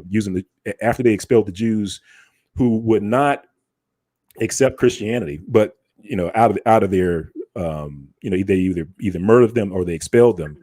The ones who remained were the ones that did accept Christianity. And, some of them would continue to secretly practice, what we call Judaism. And the Inquisition was stood up to ferret them out. And the Inquisition, some of the books that you read, family, said the Inquisition prosecuted and persecuted them so grievously that they emptied the lands of the remaining Jews. And they not only did they take those, they emptied the lands, they had a specific doctrine law within the Inquisition law. It was called the Black Codes, and within the Black Codes, the Black Book. It's called the Black Book. Within the Black Book, there were specific destinations for the Israelites, and the destinations were Sao Tome, west coast of Africa, Angola, west coast of Africa, and also in Brazil. That was another destination, but again, these are places where the transatlantic slave trade people were taken from. So it's a seamless, contiguous history, family, and this is and we have the books to prove it. It's not a matter of not having the books. It's a matter of educating those who want to know, because these are books that we did not write. These are books that are in higher institutions of higher learning. They're like in colleges, they're in seminary schools, and this is one of the things that that we point out. We're like, hey, if you want to know who the Israelites are, ask your pastor, because this book is in the library that they use, that sort of thing. So, but are you got your information up, Pastor Kelly? You still working on it, Brother Benaye? Yeah. I just want to go ahead, Pastor Kelly. Oh no, I was going to say, brother Berean, go ahead. What you just said is in those books. The pastors, myself, going to seminary and going to college, and those books were not shown to me. We have to remember that, and that's why for all of us who are on the channel right now, I'm looking at all the people who are on the channel in the chat. It's important for us to share this, because the people who control the airways, the people who control the media, the people who control what we hear and what we see, has blinded our eyes that we can't see this. And when this truth has been shared by people like yourself and the research you have that points the way to find the truth, that would open. That was going to open. That's why this sign is happening. That's why this eclipse is happening. I thank you guys, because you're right. When I saw Brother Forson's library, and he seen some of the book, I was like, but these things were mentioned, but I never saw these. But it wasn't shared with me when I was in school. Right. Right. And to your point, Brother Breen, I think like that's why we have a skewed perspective when it comes to the tribulation, because Yes, they taught us that. You know what I mean? Like yes, we were reading about our tribulation from their books. So, they brainwashed us. yep. And so here we are, in this day and age, this present time, thinking that it didn't happen, and we're waiting for it to happen, and not knowing that, man, like we are. You just don't realize, man. What I tell you, for everyone that's around today, I'm telling you, family, you are a miracle. Yes. You think about all the pitfalls and traps and schemes that our enemies have levied against us, family, and we're still here. Man, man, my granddad, he grew up in Alabama. He was born in Alabama, and his father was a slave in Alabama. And so what I tell people is that I'm less than 200 miles from the place where my father's family, was a slave. And he grew up, his heyday, was in like the early 1900s. And family, I'm telling you, that early 1900s period, aside from slavery, was something else. Like this was when the KKK came back, more wicked, more evil, more violent than ever. This is when you saw like all these massacres across the U.S. and abroad, because what some folks may not know is that the massacres weren't just in the U.S. You saw them in places like England. Same thing. They were massacring black folks. Why? Because those curses were on us, family. Those curses. And did you have something to say, Pastor Kelly? No, I was agreeing with what you were saying about these massacres occurring around the world. I mean, just to your point, I mean, you'll see this if you just look up Spain, and you see statues of the original garments of the KKK. Yep. And we just real quick, I'll share this real quick, family. And I'll let Benet and those guys get back on the roll. And I think I saw Godfrey with Gullah Geechee Tours. I thought I saw him inside the chat. Hopefully he'll be able to jump on. And but in the interim, family, two things I want to point out. I want to share this source just so that way you guys understand. It wasn't just the Catholic Church. It wasn't just the Islams, the Muslims that enslaved our people, but it was the very people that that are quick to tell us or quick to talk about or speak against their tragedy. I mean, speak up for their tragedies. These are the same people that have enslaved our people. These are the same people that own most of those slave ships and ports. So I'm going to give you a source because I don't like to do a lot of talking without showing sources, because that's how they trip up a lot of channels. So I'm going to let the source speak for itself. This is Jews and Judaism in the United States, a documented history. I encourage you guys to get this book. Right, it's gonna cost you a pretty penny, but it's a great book. I'm glad I got it like the years ago when I got it. But this is a rabbi, and as you see here, Library of Jewish Studies. But this is in their library, okay? And notice what it says here. It says Jews took an active part in the Dutch colonial slave trade. Indeed, the bylaws and the recipe in the Mauritius Congregation 1648 included an imposta, in other words, a Jewish tax of 5 soldos for each Negro slave a Brazilian Jew purchased from the West Indies Company. Slave auctions were postponed if they fell on a Jewish holiday. And I always butcher this name. I'm not even gonna mess with it, right? But anyway, you guys get it. You guys because the way I think it in my head that it should be pronounced is a little different. So I'm not going to butcher this name. But in the 17th century, well as in the British colonies of Barbados and Jamaica in the 18th century, Jewish merchants played a major role in the slave trade. Let me read it again. Jewish merchants played a major role in the slave trade. In fact, in all the American colonies, whether French, British, or Dutch, Jewish merchants frequently dominated. But let's go back to this point here. In fact, in all the American colonies, they were dominating.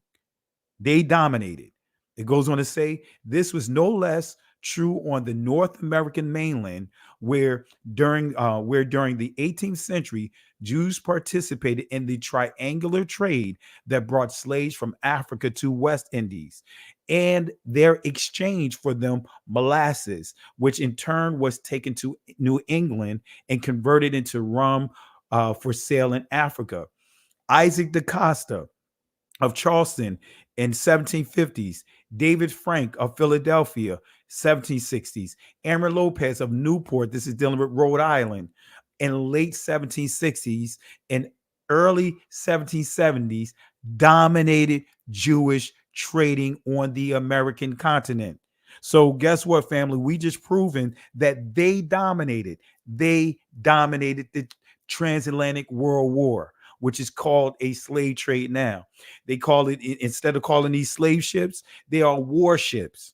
Anyway, so that's why I'm highlighting Isaac da Costa, David Franks, Aaron Lopez. These are all people from the name stealers. I'll say it that way. Let me fast forward here. I want to get into that here. Let me go back to another point here. As we mentioned their names here, it goes on to say, in these European outposts, the Jews, with their years of mercantile experience and networks of friends and family, providing market reports of great use, played a significant role in the merchant capitalism, commercial revolution, and territorial expansion. That developed the New World and established the colonial economies. The Jewish Caribbean nexus provided Jews with the opportunity to claim, here it goes again, disproportionate influence in the 17th and the 18th century New World commerce. Let's stop looking for the New World. It's already been here, been running full steam ahead. New World commerce and enabled West Indian Jewry, far outnumbering its co-religionists. So it's saying that they dominated. In these territories, they were doing better than the Catholic Church. They were doing better than the Protestant church. They dominated, right? Further north to enjoy a centrality with which North American Jewry would not achieve for a long time to come. All right. So let me fast forward here. Matter of fact, let me just highlight this real quick. They possess more than 40 estates. And family, if you understand these plantations, we're not talking about a couple of acres. Some of these acres can be in excess of 900 acres to 1,500 acres. They possess more than 40 estates, 9,000 slaves, contributed 25,905 pounds of sugar. And these are like the worst of the worst when it comes to the plantations. You know, all the plantations are bad. Slavery is bad. But this is like the worst of the worst. All right. And it goes on to say Jews owned 115 plantations and were a large part of of a sugar export business, which sent out 21,680,000 pounds of sugar to European and New World markets in 1730 alone. And it goes on to say this again. Slave trading was a major feature of Jewish economic life in Suriname, which as a major stopping off point in the triangular trade, both American and Caribbean Jews played a key role.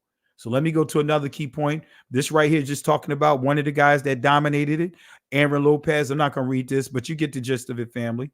Aaron Lopez. And matter of fact, let me just highlight one thing. It says just him alone. Lopez was said to have had at least partial ownership of over 30 transoceanic ships and more than 100 coastal vessels. So I want to make sure you guys understand this is just one person, just him alone. All right. So this is the other thing that we hear, that there was no Negro Israelites on the slave ships. And I want to highlight this because if you want to pull out a few sources just to kind of show the people far as the Negroes with the being kicked out of Portugal, I think that'll be great for them to see the visuals of that. If you have a chance, if you have a slide that you could pull up, that'll be great. And I'll highlight this real quick. It says, many will say that there was no Negro Israelites on the slave ships, right? Well, guess what, family? You see this map? This is a map of 1754, right? By Gabriel Ramirez. And I want you to look here, right? Even though this is Spanish, but this is showing you how the Israelites traveled, right? They didn't, of course, they didn't have the Suez Canal, Suez Canal there that's there today. So they had to go all the way around, down and around. As you see Hebrews here telling you that these are Israelites. Ophir, right? This is a major place when we see in the scriptures about gold. And here's Sao Tome, this island right here, that is Sao Tome, which is also referred to as St. Thomas, not the St. Thomas in the Caribbeans, but this is a different place. But this is mapping out, showing King Solomon's path as far as sending soldiers to obtain gold. And this is known as the Gold Coast right here. But this is a stopping point, but they will get gold and they'll bring it all the way around to this route. And of course, for the building of the first temple. All right. I want to fast forward. I don't want to go too far into this because I want to give Benay an opportunity to speak on this. But this is just the scripture confirming this. This is coming from 1 Kings chapter 9, verse 27, starting at verse 27.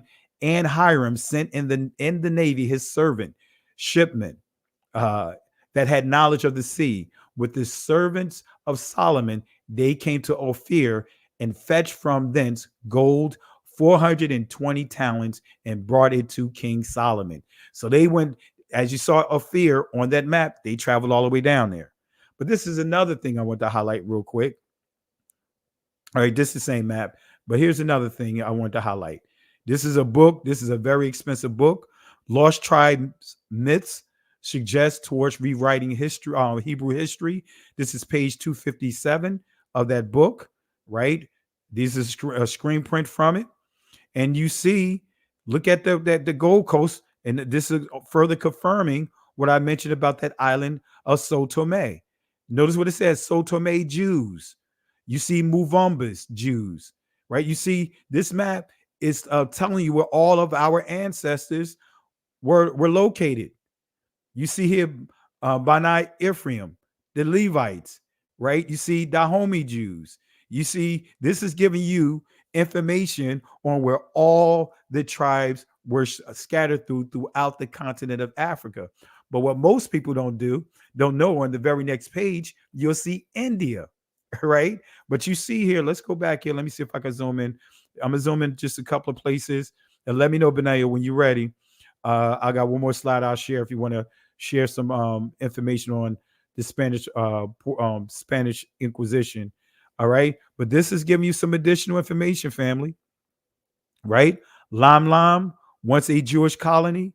Right. Even highlighting Timbuktu, Israelites out there. Right. So this is just giving you information on some of the tribes, the Israelite tribes that were scattered. One last point I want to make, and this is just giving you more information here. All right. Let me see here. One other thing. Right. The Encyclopedia of Diaspora, Yale University, page 9. Notice what you see here. You see Ethiopian Jews, they have them classified as being Israel. And notice what you see here. African American, and then underneath it has black Jews, black Hebrews listed as being who? Israel. This entire encyclopedia is about the Israelites being scattered throughout the world. Well, actually, Negroes being scattered throughout the world. But notice what it's saying here. African Americans are Israelites, black Hebrews. That's what it has here. That's what you see here in the backdrop here. I'll zoom in. That's what you see here. Region, Israel. Ethiopian Jews, region, Israel. Afro-Americans, region, Israel. And that says black Hebrews underneath Afro-Americans. All right. Benea, are you ready to jump in? Yeah, I can share some slides here.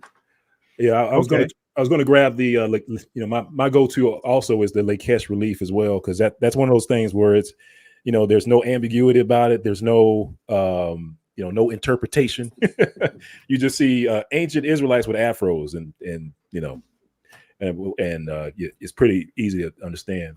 But what you were talking about earlier, Pastor Kelly, was about as far as like the Israelites in this Spain and Portugal and stuff like that.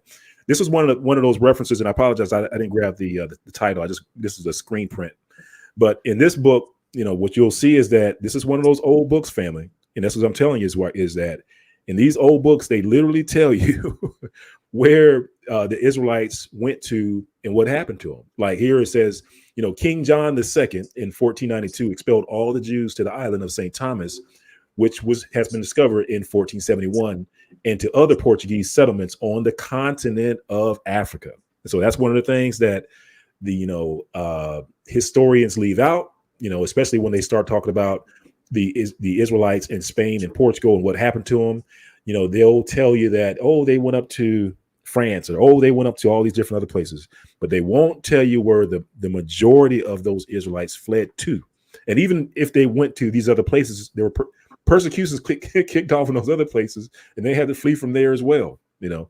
But anyway, family, you can see where it says, and from these banished Jews, the black Portuguese, as they are called. And that's another thing that we pointed out, family, was that, okay, so the Portuguese word for black is Negro. So these Israelites were literally called Negroes before the word Negro meant African.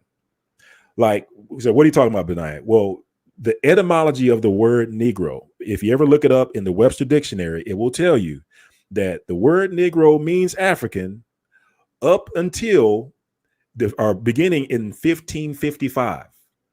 But before 1555, the name Negro, or the term Negro, did not mean someone from Africa.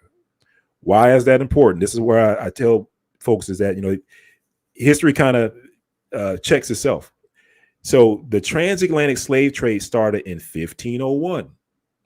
In 1501, there was a decree written by the king and queen of Spain authorizing the transatlantic slave trade.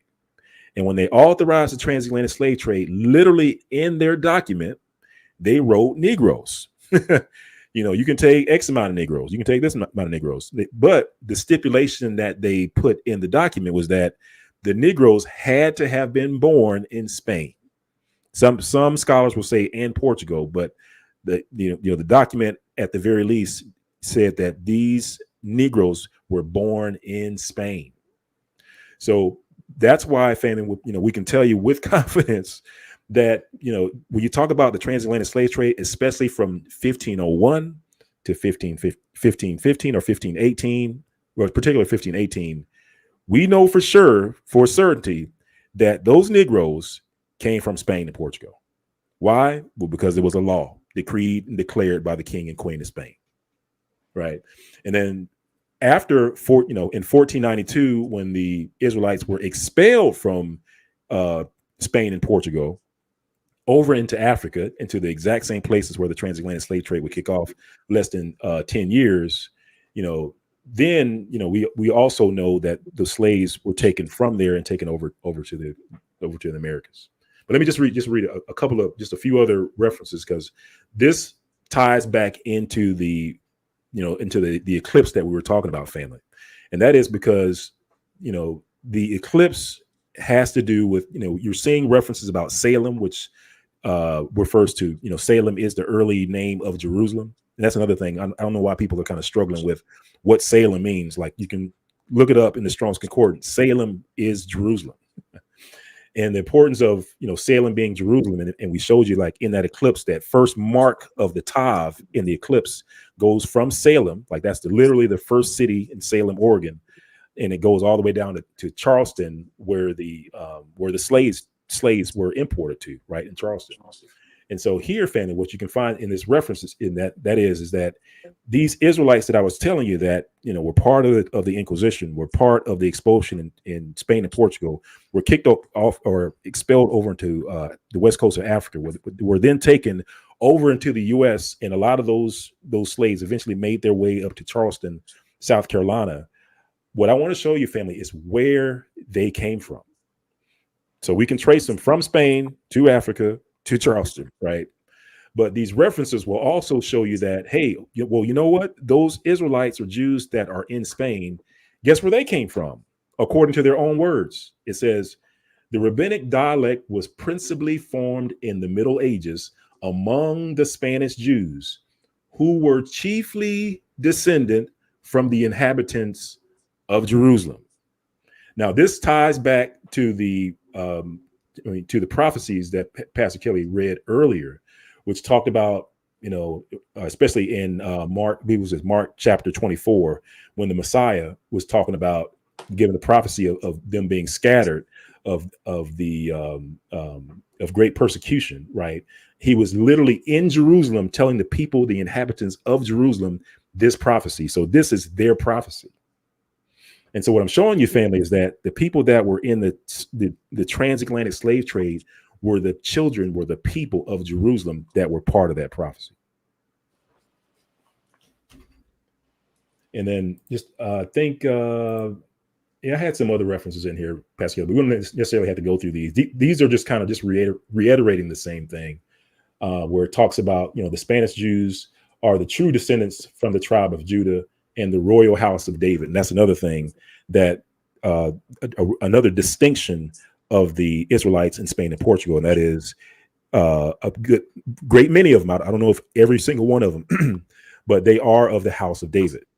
And, like I said, you definitely check out, Reclaiming the Thrones. A lot of stuff is explained in their family. And you'll find out is that in Spain and Portugal, there was a, especially like in the like around 1050 AD, around that range, you'll find that there was a family in Spain and Portugal called Yayas.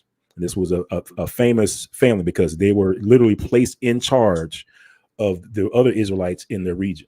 They were placed in charge by the royals. And what they did was that they eventually changed their name from Yaya to Negro. So again, this is before 1555, before Negro meant African. So you have this famous family in Spain and Portugal called Negroes. They were literally the ruling authority over the Israelites in that region. The other term that they would be called exilarchs, or they would be called negids, Negids. Right. But in any case, I think, I saw our guest here, family. But yeah, just want to leave it there, family, just to show you that the dots do connect. We do have the references that connect the dots. It's just a matter of whether or not you want to read it. And again, we did not write these books. And I yield.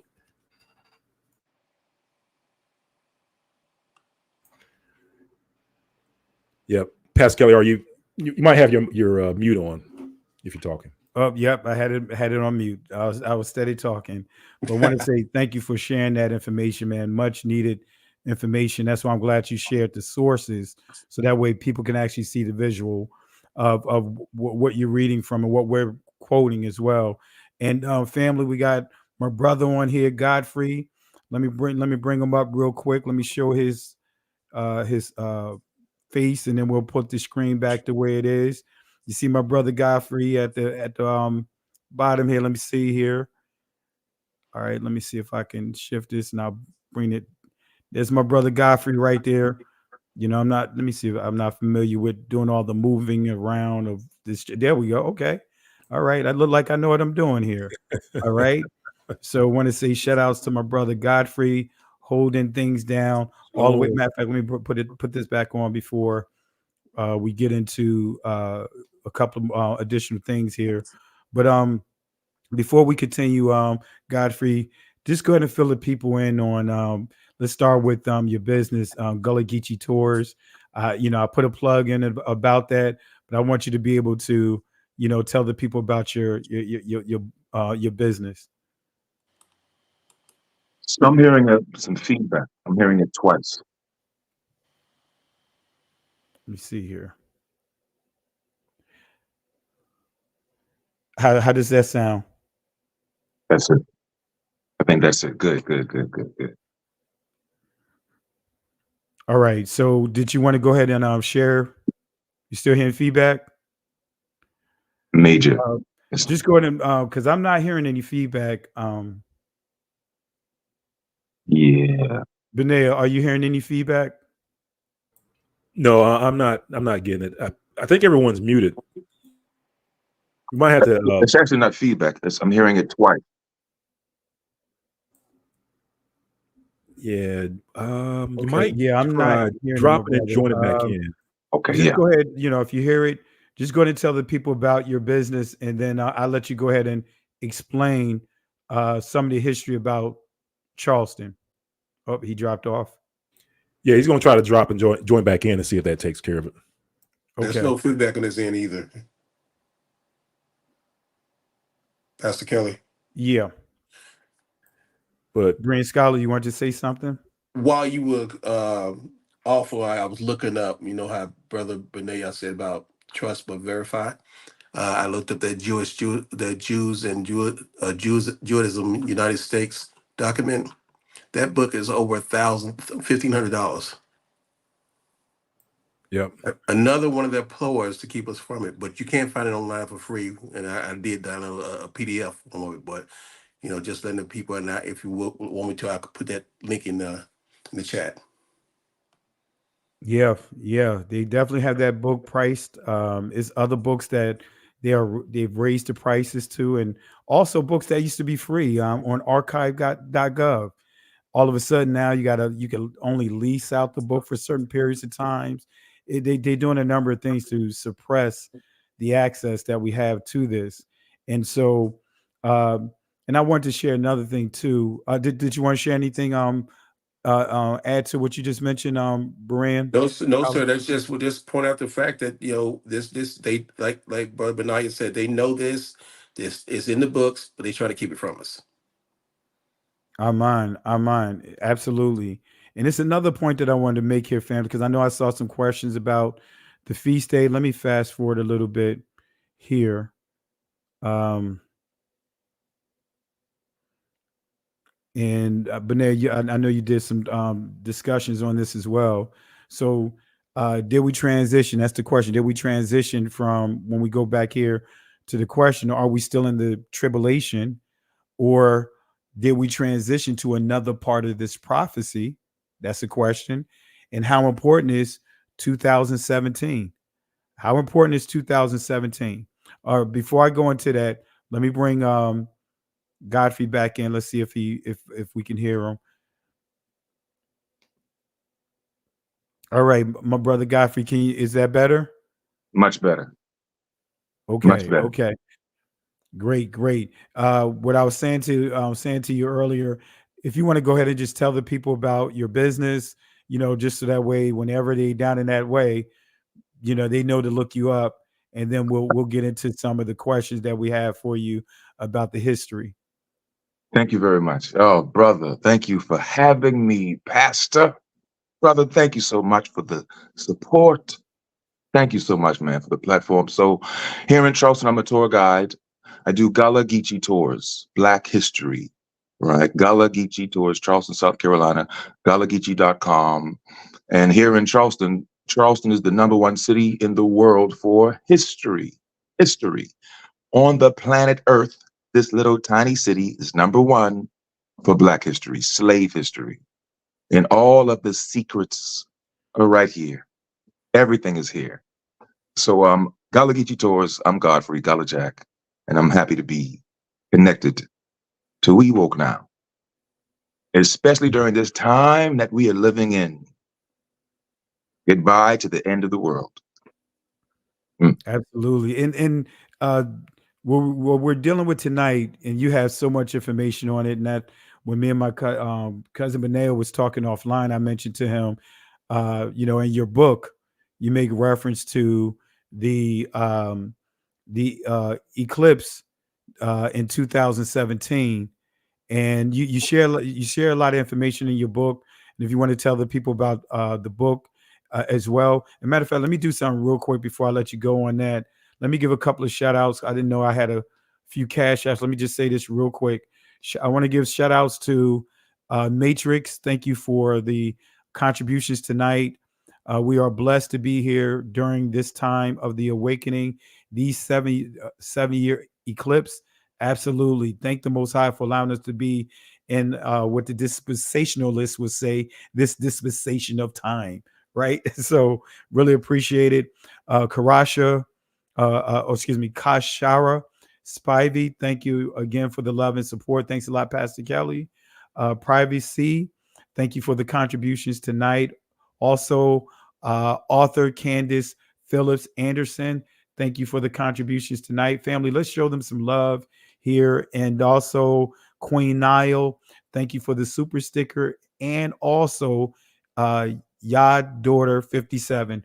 And family, thank you guys for all the love and support. And I tell you, your contributions is making a difference, because as you can see, these sources cost a lot of money. And Benea, he can speak firsthand that we do a lot of investing to get applications, softwares, to even do certain presentations and get access to sources. Sometimes we have to sit and listen to lectures and take certain classes just to have access to the library. And I've done that a number of times just to have access to some of those Ivy League school libraries. But anyway, thank you guys again for the contributions. And my brother Godfrey, you got the floor. And we were, like I said, we were dealing with the 2019. What's that? The eclipse. If you can, just kind of give us some information on that, as well as I'll let you start with that and let you build on that. Okay.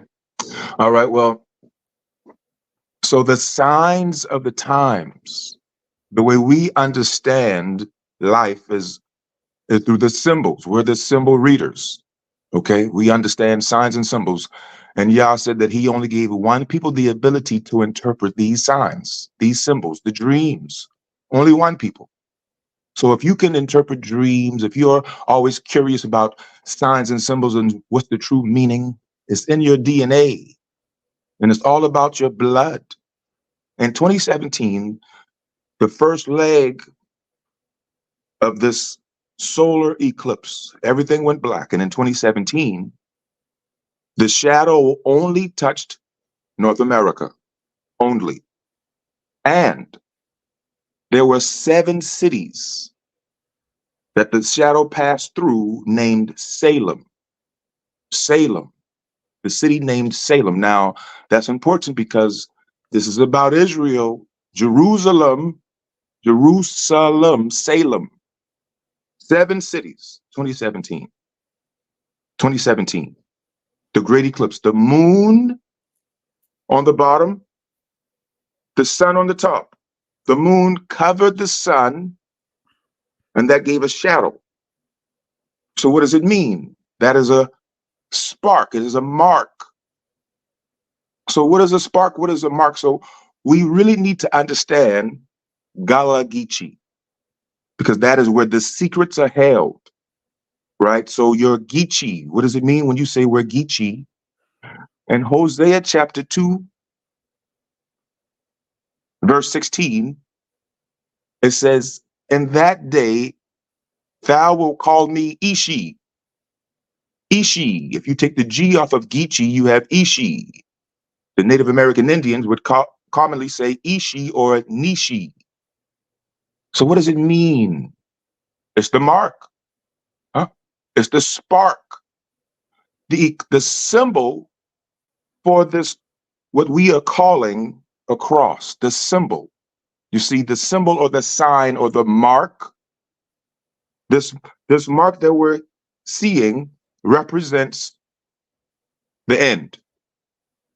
And at the same time, this is the beginning. And there is no one speaking about this, no one. There are many, many videos about this solar eclipse. And what does it really mean? No one is telling you this. This, when you understand the spark, right? And the spark, the symbol for the spark is what we call the X.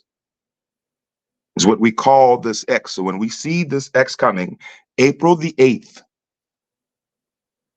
the second leg, the symbol of the mark, the X marks the spot. That's very real. The X marks the spot. Here in Charleston, we have a huge park that has a huge X. A huge X. It's a mark. And this is the 33rd parallel. Charleston is on the 33rd parallel, the #1 city in the world for slavery. Slavery. 2017, when that solar eclipse came through America, it ended in Charleston on the 33rd parallel. And this is very important.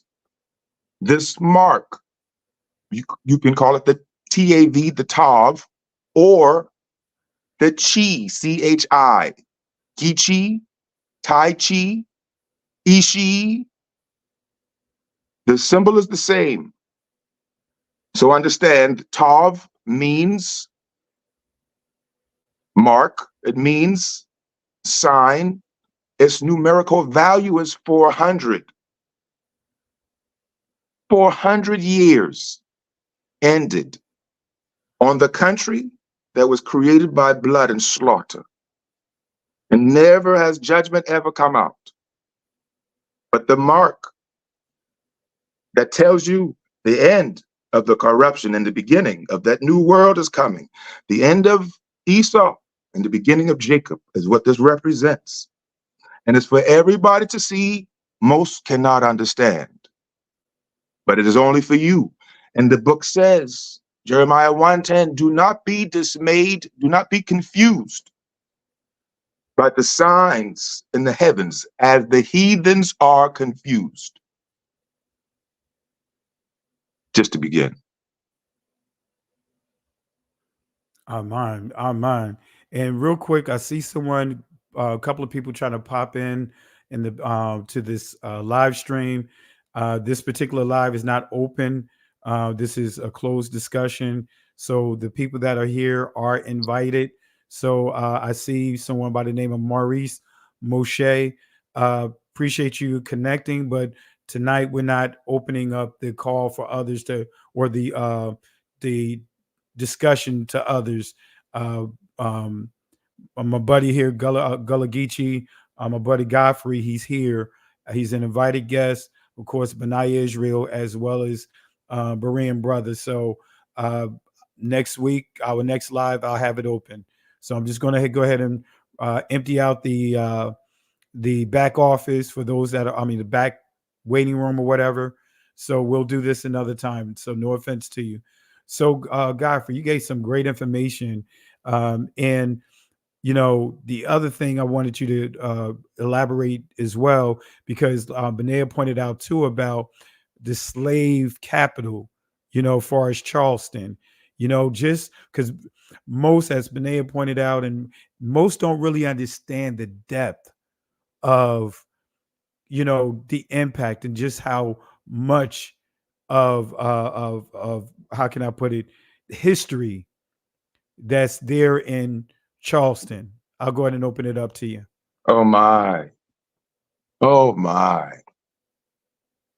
So we understand everybody played some role in slavery. Sure.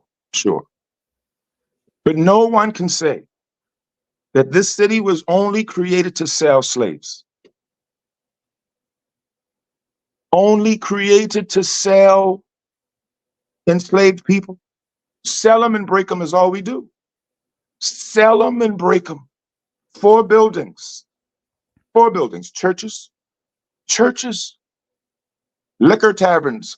The people that they sent here were the criminals, the worst people, and they stayed liquored up. So the 4 buildings, the foundation of Charleston is churches, liquor taverns, brothels, legal rape houses. The twerk dance that we do is a trauma dance. Liquor, brothels, churches, and a barracoon. A barracoon is a Hebrew term for a warehouse. 4 buildings. And you still see them everywhere around Charleston. But no, that ain't it. That ain't it. If you go to Africa, you don't see hanging trees. In America, in the South, Charleston, we got the angel oak tree. We got hanging trees everywhere. And it's all white people coming to see them. But that ain't it. Not only do we have hanging trees, pick a nigger to hang, and Micah chapter 3. Don't read verse 2 through 3, because they ate us. And throughout Charleston, they show you the pots, the forks, the needles where they suck the melanin from your pineal gland. They put everything in the front of your face. But how about Deuteronomy 28, verse 32? The slave auction blocks. If you buy a trophy, you're buying a slave standing on an auction block with pig fat all over his skin so he can look shiny and well-defined and healthy. The largest slave auction market, we're the 4th largest city in size, we're the #1 city for the British Americas for selling, profit. All white tour guides come to Charleston. It's the #1 city in the world for slavery, selling slaves and torturing them. And still today, everything is still here. Our slave plantations never closed down. We're #1 for weddings. It's the most beautiful city, but beauty comes from pain. Known as the below country because the slaves were kept under the houses. And you can still see the dungeons. Everything is here. And when you come to Charleston, don't expect to see Black people. We don't seem to care about Black history. It's all white people. They called it heaven. Say that again. Say that again, Godfrey, because people need to hear that, because we need to start going to these places or they're going to erase us. Can you say that again, Godfrey? When you come to Charleston, don't expect to see Black people, because all you see are the very wealthy, very rich, very happy, always taking pictures, white people everywhere. Looking at the slave dungeons, the hanging trees, Rainbow Row. You built it, Zephaniah 1:13. You can build these houses, but you can't even live in them today. Where we at? If you're talking about slavery, where you at? Created just to sell you, and they're still selling you. But we don't seem to care.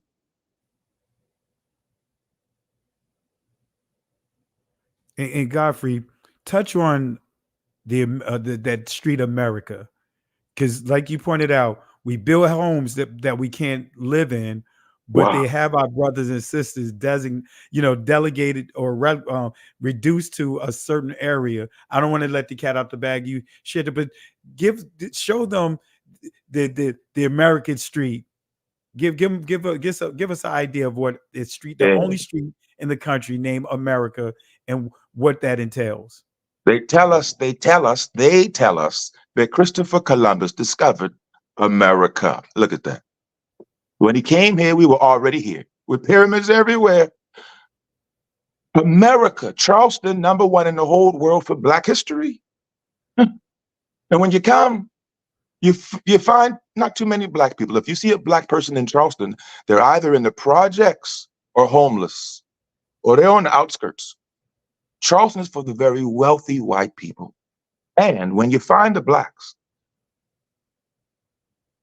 it's on America Street. America Street is the projects.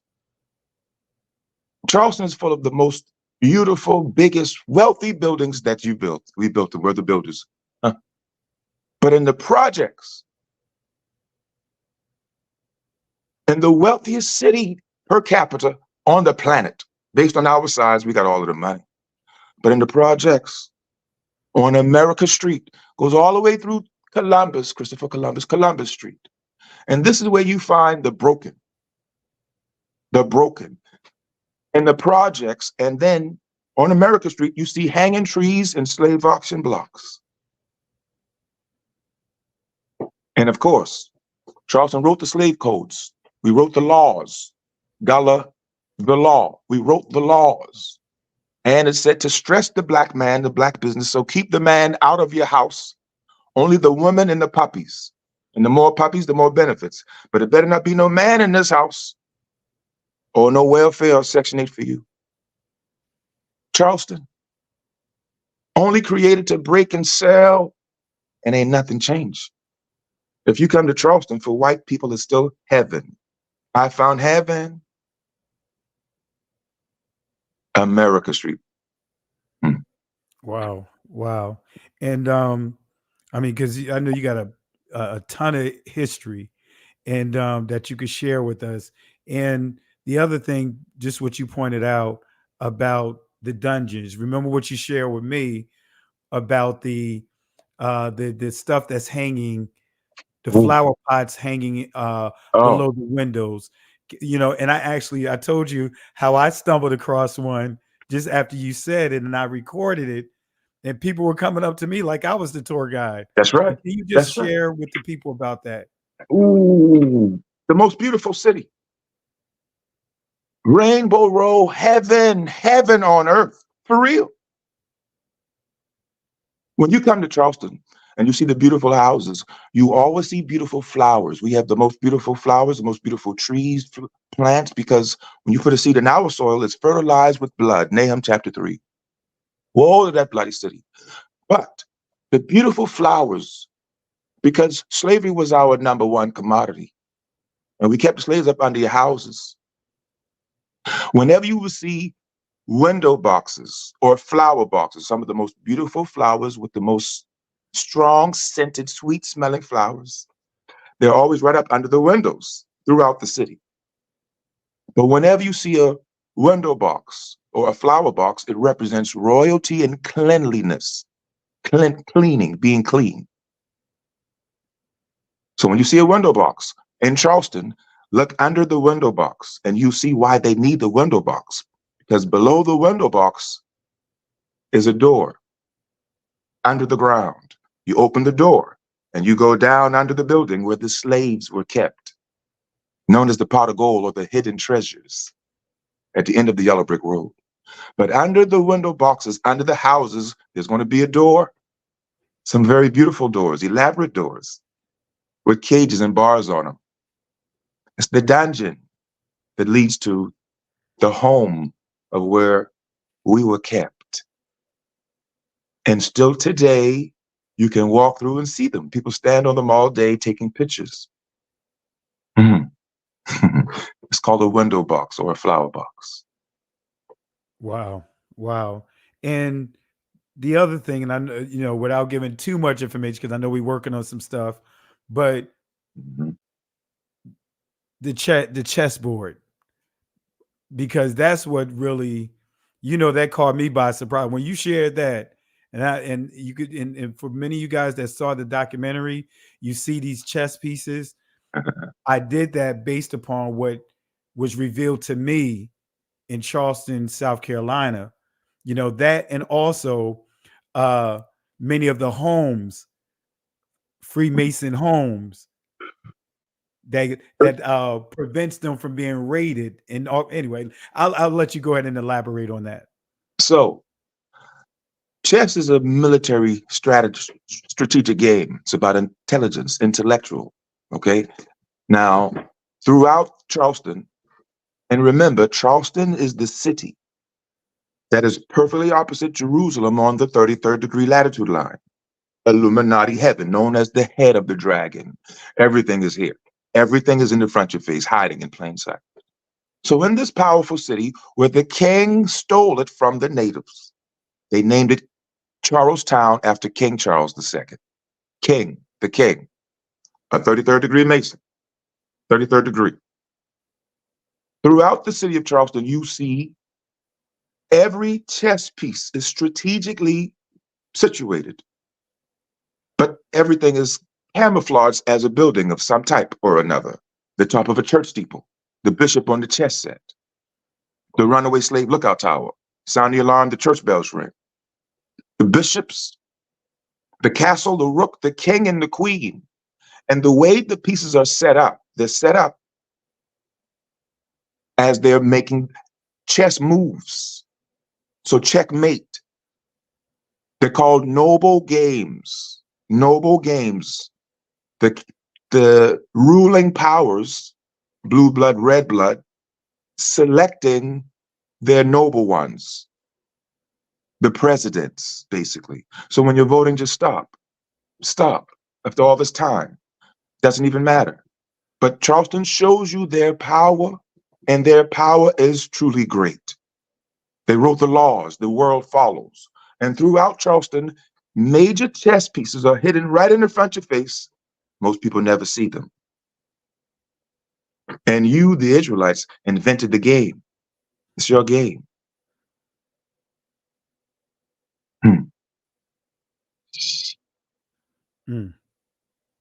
Wow. I tell you, man, and family, I tell you, so much to unpack there. And he shares so much information. I mean, you know, it's all around you. The dungeons, everything is all around you. And the other thing, you know, because I know you touched a little bit on the auction blocks. Can you touch on that a little more? And Benea, if you have any questions, feel free to ask. Berean Scholar, feel free to ask. But can you share more on the auction blocks? And what's interesting, one of the ones that you and I recorded on is right there in in front of the projects. That's right. There next to the hanging tree. That's right. Can you just elaborate on that? Absolutely, absolutely. And so Charleston, again, only created to sell slaves. And when you sold a slave, in order for a sale to have been valid, they must be on the slave auction block. Deuteronomy chapter 28, verse 32, verse 48, 68. Slave auction blocks all over Charleston, at least 333 slave auction blocks. But over 1,000 certified tour guides, all white. We have about 5 black tour guides. The script says that these are carriage steps. So when you see a slave auction block, they don't identify it as a slave auction block because that would mean you're an Israelite. So they'll never say that. What they say is you're looking at a carriage step. So I want you to see what a carriage step is.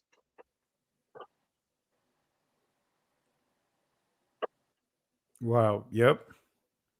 So a carriage step. Very, very big because the carriages are very tall. In order to get in a carriage, you need a carriage step or ladders. Now, throughout Charleston, you see something that looks like this. That's a slave auction block. This one is in the museum in Washington, D.C. Yeah, I saw. Actually, I got some pictures of that one too. Yep. That slave auction block is directly across my grandfather's slave cabin, my great-grandfather's slave cabin in Washington, D.C., the museum. Right across from that slave cabin is a slave auction block in glass, in lights, a big sign that says, this is a slave auction block. Throughout Charleston, in the projects under a hanging tree, in the front of the most beautiful, the most wealthiest, the most arrogant, the most wicked families are large slave auction blocks. It means that I'm very powerful and very wealthy. You show off your wealth in Charleston. Slave auction blocks now. So in Washington, D.C., they'll name it, but in Charleston, they'll lie. Because we have the most. We were only created to sell slaves. And so when they say it's a carriage step, then they can continue the lie that these were Africans. But if they say that these are actually what they are, Deuteronomy 28, 32, if they admit that these are actually slave auction blocks, then they're admitting that we were selling Hebrew Israelites. Many cities, Virginia has some, Jersey has some. Philadelphia has some. Washington has some. Alabama has some. Where they would name it's a slave auction block. Charleston never names anything. They only lie. And it's the #1 city in the world every year for slave history. But you really need to understand the Bible to understand it. Then you can see Charleston. It's the holy city with more churches than Rome and slave auction blocks throughout the city. And no one ever speaks on our Israelite, Hebrew Israelite truth. #1 in the world. Yeah, slave auction blocks. Slave auction blocks. Everywhere you see people standing on them, taking pictures on them. The slave auction blocks in the projects, they know nothing about what they are. The kids playing on them, the mothers it's just there. But you see carriages full of white people driving by, pointing, taking pictures of their circus. It's now a circus. It's heaven for them. It's still hell for us. That's right. That's right. And then the other thing, I mentioned it earlier. Remember when you and I was recording in front of what was that? Emmanuel? Was it Emmanuel Baptist? Can you share with the people when we got interrupted what that person said? What in response to what you were sharing about what was being taught and what happened to those people. I don't want to let the cat out of the bag. I'm gonna let you explain it because I touched on it and I was able to record some of it, but I'll let you explain that. Mother Emanuel Church, the first free church in the South. Whenever whenever a black would go to church in Charleston, it was always controlled. They know who you are. You cannot know who you are, or they're gonna swing you on a Christmas tree or on a hanging tree. So you cannot know who you are. So after all this time, Charleston started 1670, April 10, 1670. So now, 1822, there is Mother Emanuel Church, the first free black church in the South. First free black church in the South. They named it Emmanuel. Emmanuel, that's a Hebrew name. God is with us. Hebrew name, slaves, you cannot be Hebrew. You cannot associate with being a Hebrew, or we're going to swing you on a Christmas tree, on a hanging tree. Acts chapter 5, verse 30. So in this church, the first free black church, we had no overseers in the church. It was just black people with some money. Morris Brown started the church. He had some money. I went to Morris Brown College. Denmark Vesey, Gullah Jack. So now we have our own church with no overseers. So in the church, they were teaching, Denmark Vesey was teaching that we were Israelites. We were those that Moses said we're going to go back into slavery again, Deuteronomy 28:68, with ships. This is the city where all of the ships came. All of the ships came. When they learned what was being taught, that's why they had the massacre and they slaughtered us. While we was talking about this on camera, this white guy walked by and he looked a little inebriated, but he walked by real slow. So while we were talking, he stopped and turned around and he said, I live in Charleston. And he said, no one talks about that truth, about the members being the Israelites. He said, you are absolutely telling the truth. But Esau confirmed the story in a very interesting way that you can't see. And I think we got some of that on camera. But you never, ever hear anything about any of this. It is 100% controlled. And the church shooting, the Mother Emanuel church shooting now, the massacre, Dylan Roof murdered 9 people. He fired 33 rounds of fire. He was charged with 33 federal charges to keep the secret under control. And it is all about the secret that we are the Israelites. In your face. But that was a confirmation in a very interesting way. Only y'all can have, because there is no such thing as coincidence. He gets all of the glory. But that was a very interesting situation that happened in real life, in real time. Yeah. Wow. Wow.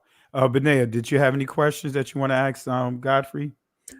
Well, brother Godfrey, I got to go back down to Charleston, my brother, because I think the last time I was down there with my wife, we were just commenting about, it's like, man, where are the black folks? You know, the white people ask where the black people at. where the black people at? Yeah. So, but it's interesting because when you were talking, the thing that kept coming to mind was, especially when you were talking about, Dylan Ruth, like the massacre, where you talked about the hanging tree, when you're talking about the slave auction and all the number of slaves that were there in Charleston. What came to my mind was, and the fact that we have the eclipse passing right over Charleston. It started in Salem, Jerusalem, and then it ends in Charleston. And like I said, I mean, this is like you were talking about, like this is our sign. This is our sign to interpret. Of course, there's going to be a lot of people out there that's trying to interpret that's not of Israel, but it's for Israel to interpret. But when you say that, because you're right. When you say that, though, Psalms 147, 19 and 20, because most people that's interpreting, most people that's teaching on this is not of Israel. Yes. So Psalm 147, verse 19 and 20 says that I only gave Jacob the ability to understand these signs. Nobody else can understand this. So they can look and they can read all they want, but understanding has escaped them. Yes. They don't have the eyes to see. It wasn't given. They don't have melanin. They don't have the ability to feel this chi. I'm sorry, my brother. No, go ahead. No, what I was sharing was that, or pointing out, was that the significance of Charleston, it's the slavery, it's the affliction. And when you talk about, like, Egypt and being in slavery, we talked about how the eclipse passed through Little Egypt, that place called Carbondale. I think that's yep. Little Egypt. That's right. Yep. Little Egypt. And then it ends up in Charleston. And one of the things that spoke to me was, like, let's say, for instance, when you look at Exodus chapter 3, verse 7, and this is when, the Most High actually hears the affliction. Because, when I hear about Dylan Ruth, when I hear about the hanging trees, I hear affliction, and verse 7 says, and the Most High said, I have surely seen the affliction of my people, which are in Egypt. Because remember, we was talking about how the eclipse went through Little Egypt. And it says, and have heard their cry by reason of their taskmasters. Come on now. For I know their sorrows. And that's why, family, what I was saying was that it's significant that the eclipse went through Charleston, a place of affliction, a place of the Israelites, one of the largest population centers of Israelites at a certain point in time. Man, I mean, the Most High is very specific and intentional, in these eclipses that we're going to see. And it's key to know that Charleston is known as Egypt. Charleston is known as Jerusalem. And most of us don't know these things, so I understand how we can miss so much. But this is where the ships were brought to. Moses said, "You're going back into slavery, back into Egypt. You're going back into Egypt again," he said. What ships? So where were the slaves sent to? What ships? Charleston, Egypt. This is it. This is it. On the 33rd, and it's the only city in the world that's in the shape of a human heart that pumps blood. And to stop the heart, electricity. You put a spark. The sign for that spark is the chi. To start the heart, or to stop the heart, that spark. So, second Ezra, Esau is the end of the world, and Jacob is the beginning of that new one that's coming. This April the 8th, this blackness that's coming marks that spark of the ending and the beginning, all coming at the same time. Hallelujah. Hallelujah. Wow. Come on back to Charleston, brother. Ooh, this now is our time. The curse is over now for every one of us. Yesterday was different. A cursed people, lost in their minds, black. The light went out. But now that wound, amnesia, Jack fell down. Jack and Jill went up the hill to fetch a pail of water, sacred knowledge. But then Jack fell down and broke his crown, and Jill came tumbling right behind him. So who wears crowns? Kings and queens. And black Jack, Jack is black. So when you was in rulership, you had your crown on your helmet to protect your brain. But when you turned away from Yah, you fell down hard on your head and the helmet broke. And that light, Israelite, went out, now you're black. 400 years. The X is showing up, 400 years, that's the value. 400 years is over, the promise has been fulfilled. Now you get your glory back. You get that light back. They're in trouble now.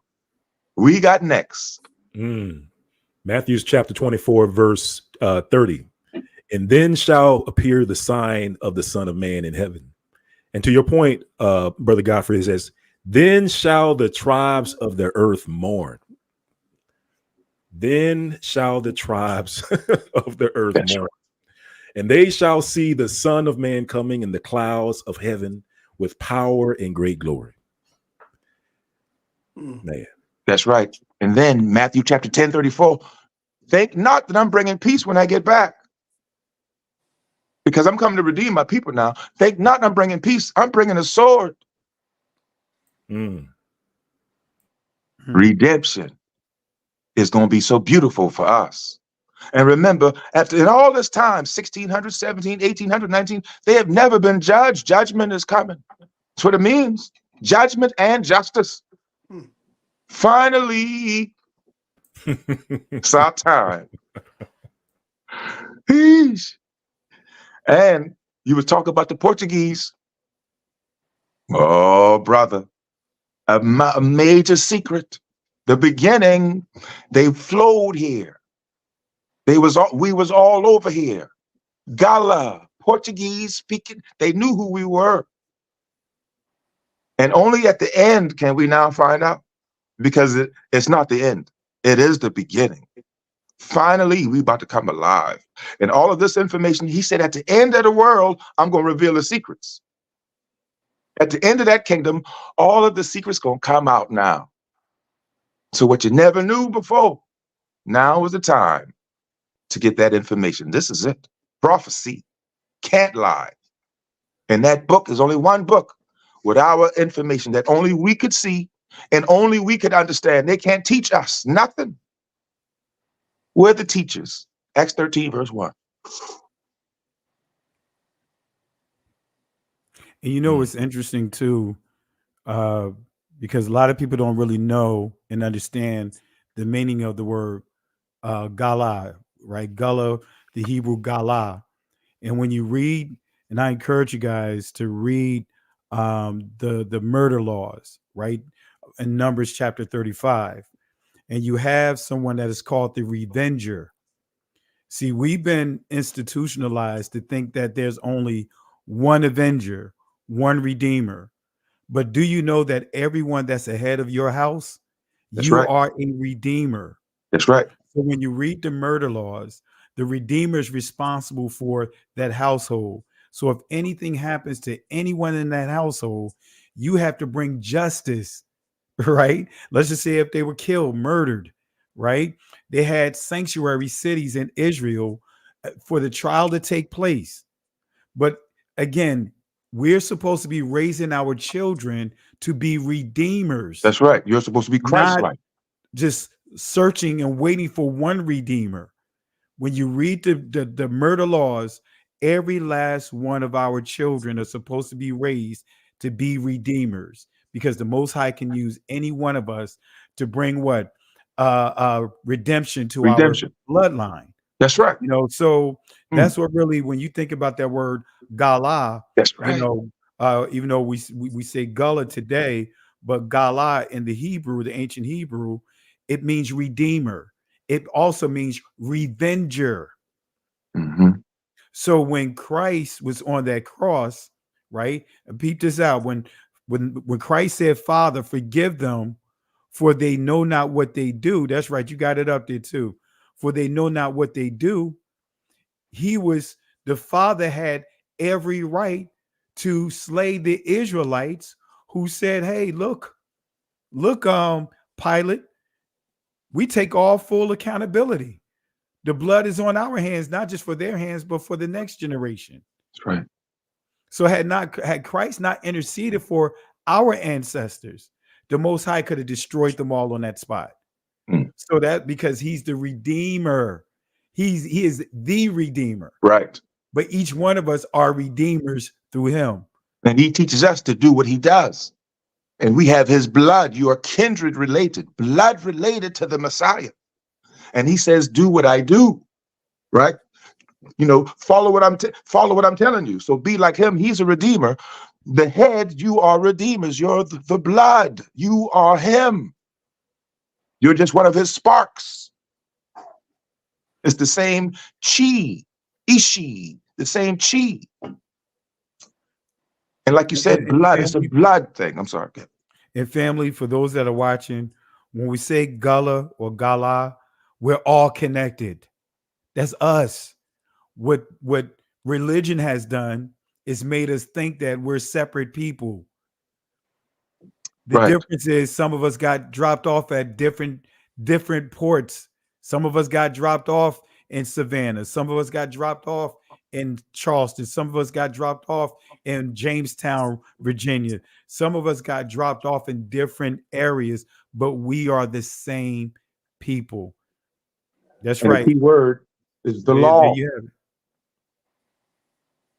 Yep. You are the law in the flesh of God, the tribe of Judah, the lawgiver. Oh, my. That's right. Benet, any other questions you want to ask my brother here? No, it's just an exciting time, man. I mean, like I said, it kind of gives you goosebumps when you put it into perspective and see everything that's happening, and you know that the whole world is looking, family, like the whole world is looking. Yes. And you can tell that they are afraid, just like the scripture talked about how let's see what it says. It says that all the tribes of the earth mourn. Like they know what's coming. They like to Brother Godfrey's point, like they know we got next, and they're like, oh man, I gotta pay that bill, that check now. Oh man, I thought I had 3 more months. I thought I had 3 more years. It's due today. Right. That's right. So yeah, man, it's a blessing to be around, and man, I'm just I'm looking forward to it. I'm when it comes to dates and times and stuff, and I just like throw this out there that who knows when the bombs fall, the end comes, and all of the other stuff, but it is a sign, and I will be watching and waiting for this sign, because literally when you look at the verse, that the scripture in the verse, the very next line, you know what I'm saying? Like when it says, and then shall the sign of the Son of Man in heaven, and then shall the tribes of the earth mourn. Very next line. And it says, and they shall see the Son of Man coming. It's like, it's all in the same verse. Right. That's right. So, it's, how long is between, the commas in that sentence? I don't know, family, but we are there. It just shows how close we are. And I yield. And it's a harbinger, a sign of something that is to come. And the book tells you what's coming. We got next. And one point I want to make too, and I really appreciate you, my brother, Godfrey, and I want to make a point. And if there's any other things nuggets you want to drop on the people, feel free to do so. And then I want you to tell them about some of the things that you have going on. And I really want you to tell them how to, about your channel, tell them about your business, because, we really appreciate you taking the time out of your schedule, because I know you probably have to do some tours tomorrow. I do, yeah. And I really appreciate you for sacrificing that time to be here. So family, real quick, because when we understand signs, every last one of us talked about the signs. We know that the sun, the moon, the stars are used as signs, not for us to idolize and worship, but to use as tools, as instruments, right? We proved that the Shabbat are signs. The feast days are signs, right? And if you start unpacking the feast days, right, and especially when we look at what's coming up, when you understand the Hebrew calendar, right? Israel's first day of the month begins on the new moon, which is the first new moon after what is called the spring equinox. Now, why is that significant? The new moon is when Israel was given instructions on the final plague. Exodus chapter 12 is the final plague, the 10th plague. In Hebrew, the 10th letter, the Yod, and the Israeli is pronounced Yod. It means salvation. It means outstretched arms, right? So why am I bringing that up? Well, think about April the 8th. That is the new moon. That is the day of the new moon. And every last one of you guys, like Benea pointed out, now you're hearing pastors suddenly want to mention feast days because they know that they should have been honoring the feast days. That's right. Because again, right now during this time, back at the time when our ancestors were still in Egypt, plagues were happening. Right? Plagues were happening. Now they were preparing for the final plague. This is what the death of firstborns from other communities. The Most High gave a promise to Israel, and I believe Exodus chapter 5, when he said that these plagues, guess what? It's going to separate us from them. And none of us will be lost. They're going to lose. So that's why it's important, family. These feast days, they made an assertive effort. When I say they, the Roman Catholic Church, they made an assertive effort to create their own Shabbat. The name stealers, which we call, you guys know as the Jewish community as we know them, we call them the name stealers just to kind of, use that name. They know the importance of the Shabbat, but they know they need us. They can't build that temple without us.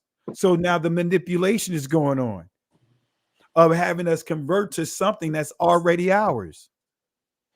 So with that being said, I had scripture here. I'm not going to even get into it because I already summarized it.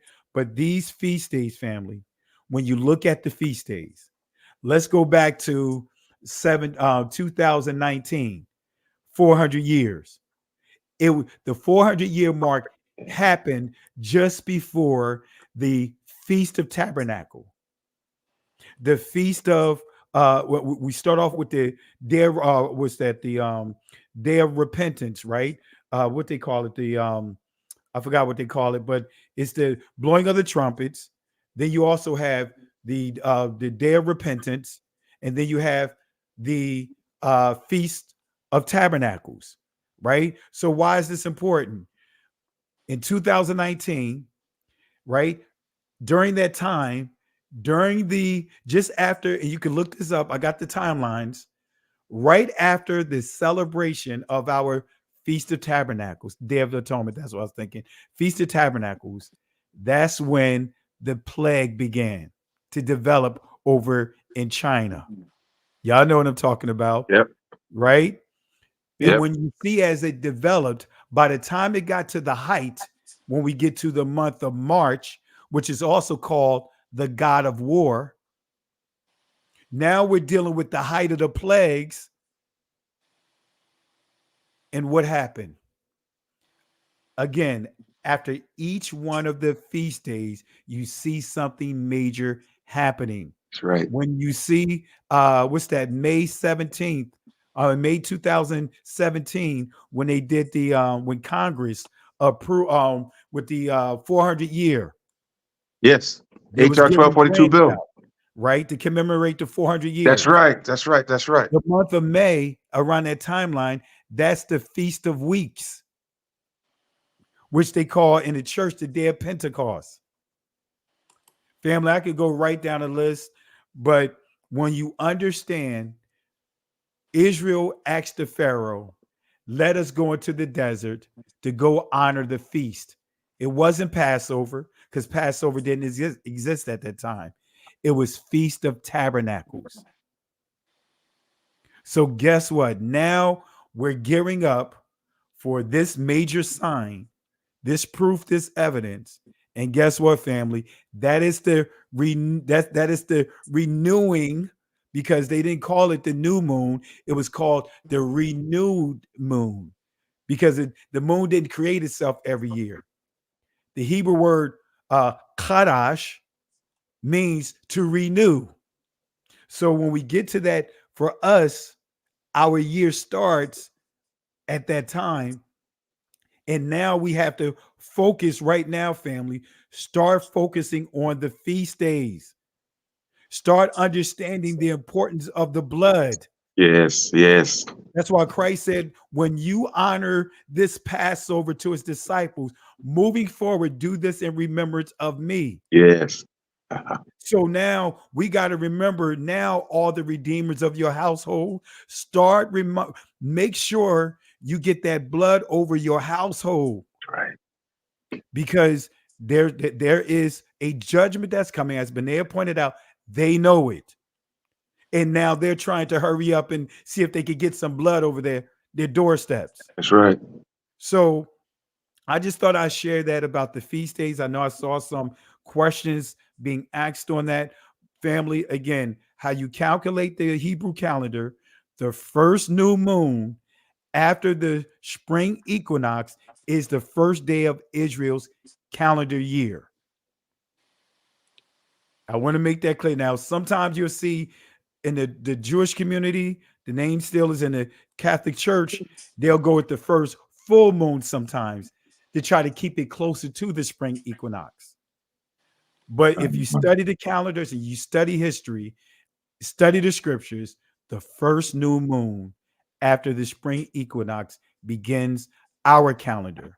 So that's why the Most High said this month is going to be the first month of the year, not to them, to us, Israel. Right. Don't worry about who outside our community is not honoring the feast days. Start with you. And it's not hard. It's so important. I yield the floor. Berean Scholar, do you have any questions for Godfrey and Benea? If you have any comments you want to share. And Godfrey, before I do that, do you have anything you want to share what I just laid out? Oh, well, no. Just absolutely right. And we are at the end. This is it. We keep talking about it. This is it. So we need to make sure we're covered. And you are the blood. We're held to a different standard. You better be right, basically. Hot or cold, no lukewarm. We at the end now.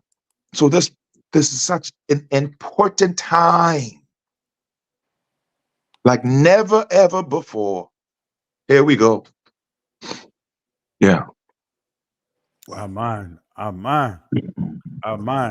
Benea, I mean, actually, I'll start with Berean Scholar. Do you have any questions you want to ask? Just thank you for your wisdom, the information. I went like Brother Benea. I was at South Carolina and did not see none of that. None of that. They lied to us on some of our tours about how the slaves were kept and all that stuff. But wow, and I didn't know I would meet Orlando Jones tonight. Yeah, you embody Orlando Jones. You were speaking. I was like, wow, that brother's going in. Thank you, my brother. Thank you, brother. Thank you so much, man. Such your words, man. Every letter has a soul, and every word is alive. So words are so important. Yes. Thank you, man, for the support, and I hope you come back, bro. I hope you come back. Definitely. And Benaya, did you have any questions or comments? Well, I just echo the sentiments. Definitely want to make it back out to Charleston, but as far as it's kind of hard, man, because it's like you see all this stuff happening, and it's like so. And I'm kind of wondering, like, well, do I plan or do I wait or just, you know what I mean? So it's kind of with the world being what it is, and these signs, these major signs, man. It's just kind of hard to figure out what to do. So I'm sure I'm not the only one in Israel. and what you said is right though, but what you're saying we all feel, but so what it is now lean on your intuition. Hallelujah. We are the superpower. Superman is Jesus Christ. Yahushua, Batman, King David, Spider-Man, Little Boy David, Incredible Hulk, Samson. They know who we are. So trust your intuition and plan and don't even worry, because we are connected, directly connected. Your chi, ishi, your breath and your blood, there's nobody like us. And as the clock keeps tick-tock, we're waking up. Your molecules are expanding. We are rising. We are transforming. We're the transformers. More than needs the eyes. They're talking about us. And it's not for everybody to know. So when you say, I'm not sure, relax yourself, and what you feel, trust yourself. Yes. We are the gods, and we waking up now. It's our turn. Yeah. Amen. And well, I was just gonna ask a question. But my brother, go ahead and explain to the people, or let the people know about your business, because again, family, if you go to, not if, when you go to Charleston, don't go to anyone else but Godfrey. I can assure you, Wow. as Marine Scholar just said, you will not hear this truth. That is a fact. I encourage you guys to go there. But Godfrey, go ahead and let the people know some of the things you have coming up, and also tell them about how to contact you, and also make sure you let them know about your book as well. Thank you, my brother. Thank you so much, man. Wow. You know, because everything is spiritual. And Brother Benai, like you said, we try to find yourself and what do you do, and try to relax yourself and stay focused. Relax. He said, put the blood over the doorway, pick a table, play some spades, because you covered. So, but it's so much, man. But first, when you said the 400, Pastor Kelly, and the bill that you was talking about, HR 1242 bill, Donald Trump signed it into Congress. 400 years, they admit it. And then the symbol, the Tav, the Chi, Geechee, the symbol. And then just some information now. What it mean? Some mark, it's a sign. Only one people qualify. Only one people fit prophecy, man. Only one people. And then when we see these symbols, that's the symbol for Chi, Geechee. White at the top, black at the bottom, as above, so below, the moon, the sun. Everything is about us. Everything. Everything. I wrote this book around 2016. I think it came out of 2018, something like 2019, 2020. We are the symbol readers. It's all about us. Even in our ignorance, we showing off. In our ignorance, we don't even understand. Gullah is the law, the blood of Yah. Geechee is the breath, Hosea 2:16, the breath of Yah. And we don't even realize we are Gullah Geechee. You're the blood and the breath. Man, a verse, Isaiah chapter 13. I just got to read this real quick. It's about what we're talking about. Behold, the day of the Lord comes, cruel with wrath and fierce anger. I'm sorry, chapter 13, verse 9 through 13. Behold, the day of the Lord comes, cruel with wrath and fierce anger, to make the land a desolation and to destroy its sinners from it. For the stars of heavens and their constellations will not give their light. The sun will be dark at its rising, and the moon will not shed its light. I will punish the world for its evil, and the wicked for their iniquity. I will put an end to the pomp of the arrogant and lay low the pompous. And the sign of his word is being confirmed, and we know when it's coming now. On the 8th, the end is here. So here in Charleston, I'm alone. I need help. And I'm excited for the pain because I know how our Father get down. The signs are there. I know what the book says. And we Israelites are not alone. We waking up now. We woke now. So Charleston, I have a tourism company. It's all about us, GullahGeecheeTours.com. Also, I'm opening a museum in April. international Gullah Geechee museum on Edisto Island, very close to Charleston on Edisto Island. We have a museum coming. We have some soul food. Emily Mega's Kitchen is coming. And a church is coming, Gullah Geechee Church of Charleston. So Pastor Kelly and Brother Benaiah, Israel, I mean, is my support system. Whatever I'm doing, they will know all about it. I'm not the best at communicating, believe it or not. I mean, I'm not the best, and I do need some help at it. So I appreciate everything you're doing. And thank you. Thank you. Man, I appreciate it. I really appreciate it. And moderators, let's make sure we drop his link inside the chat. And family, again, go to his YouTube channel, subscribe to his channel. Let's get the word out. And again, let's make sure that his tour company is the #1 company. You know, we need to tell our own story. Too many, and I've been down there firsthand and seen others trying to tell our story. And it's a sad thing. So let's make sure that, you know, and his is the only business that's doing what he does. He's the only one. So let's make sure we support our brother, because it's not easy doing what he's doing. It's not easy. So my brother, we really appreciate you. We really appreciate you, and we look forward to now. You know, I look forward to some of the things that we're working on in the very near future.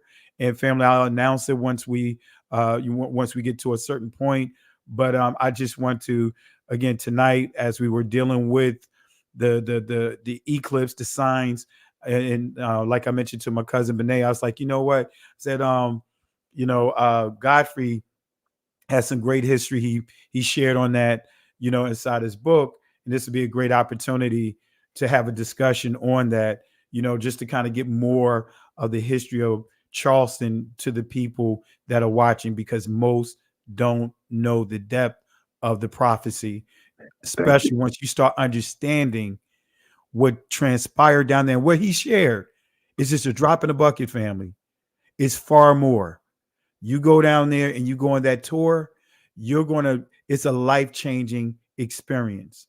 And I know a lot of stuff, but when I went down there, even some of the things he shared with me on the spot, I immediately put it to use. I called him up and said, man, you won't believe it. You just told me about this. I saw one of these, and I got people thinking that I'm a tour guide. Remember that, Godfrey? I had camera, yeah. They were asking me questions. So I'm just saying all of this to say, family, let's support each other, and we need to support each other. Let's not major in the minors, because I know not everyone agrees with everything I say. You're not going to agree with everything, 100% of anything that we say. But guess what? We're still the people of the book.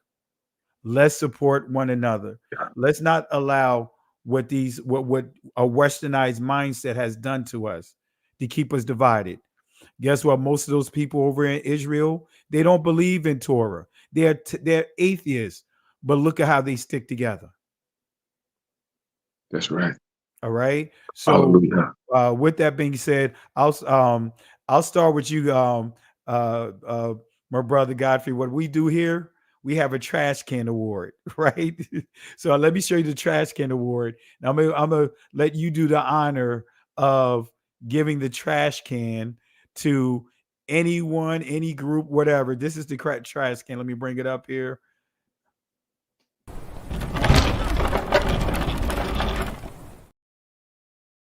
Wow. Trash can. So anyone you want to say, or anyone or anything you want to say, let's put it in that trash can. Give them the trash can award. We're going to give them the trash can award with that. And I'll allow Benaiah, a brain scholar, to do so. And then with that being said, I'll let you close us out with final words. So who you want to throw in the trash can? Yes. Now, the entire city of Charleston stole the country. They stole the crown. The trash can award goes to Charleston tourism for the lies that they spread for the most money, the most profit, arrogant, happy lies on the Israelite Kick the ass in the trash can. All right, let's go ahead and toss them all in the trash can. All right, Berean Scholar, you up next. Who you want to throw up in the garbage can? Man, the number that the name stealers did on us as a people. As a people. I mean, they keep all this from us, but like your cousin said, our eyes open. It's our time now. So let's throw them in the trash can. All right, we're gonna throw the name stealers inside the trash cans, family. You know who they are.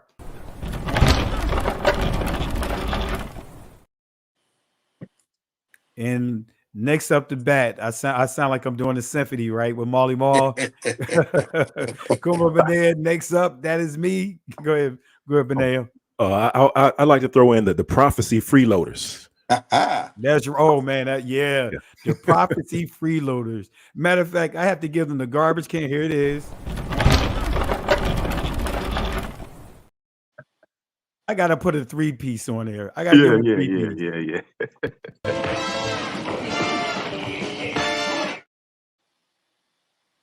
And let's give them their order to go. I like that one. The prophecy freeloaders. Let's give them their order to go.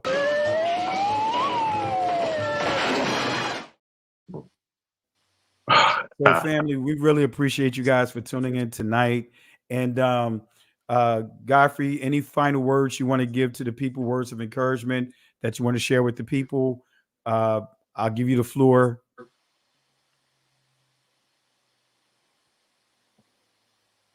You know, spiritual information, real chi, ishi, energy. You know, we have come through so much, and there's so much distractions, so much confusion, so much distractions. Keep your eyes on Yah.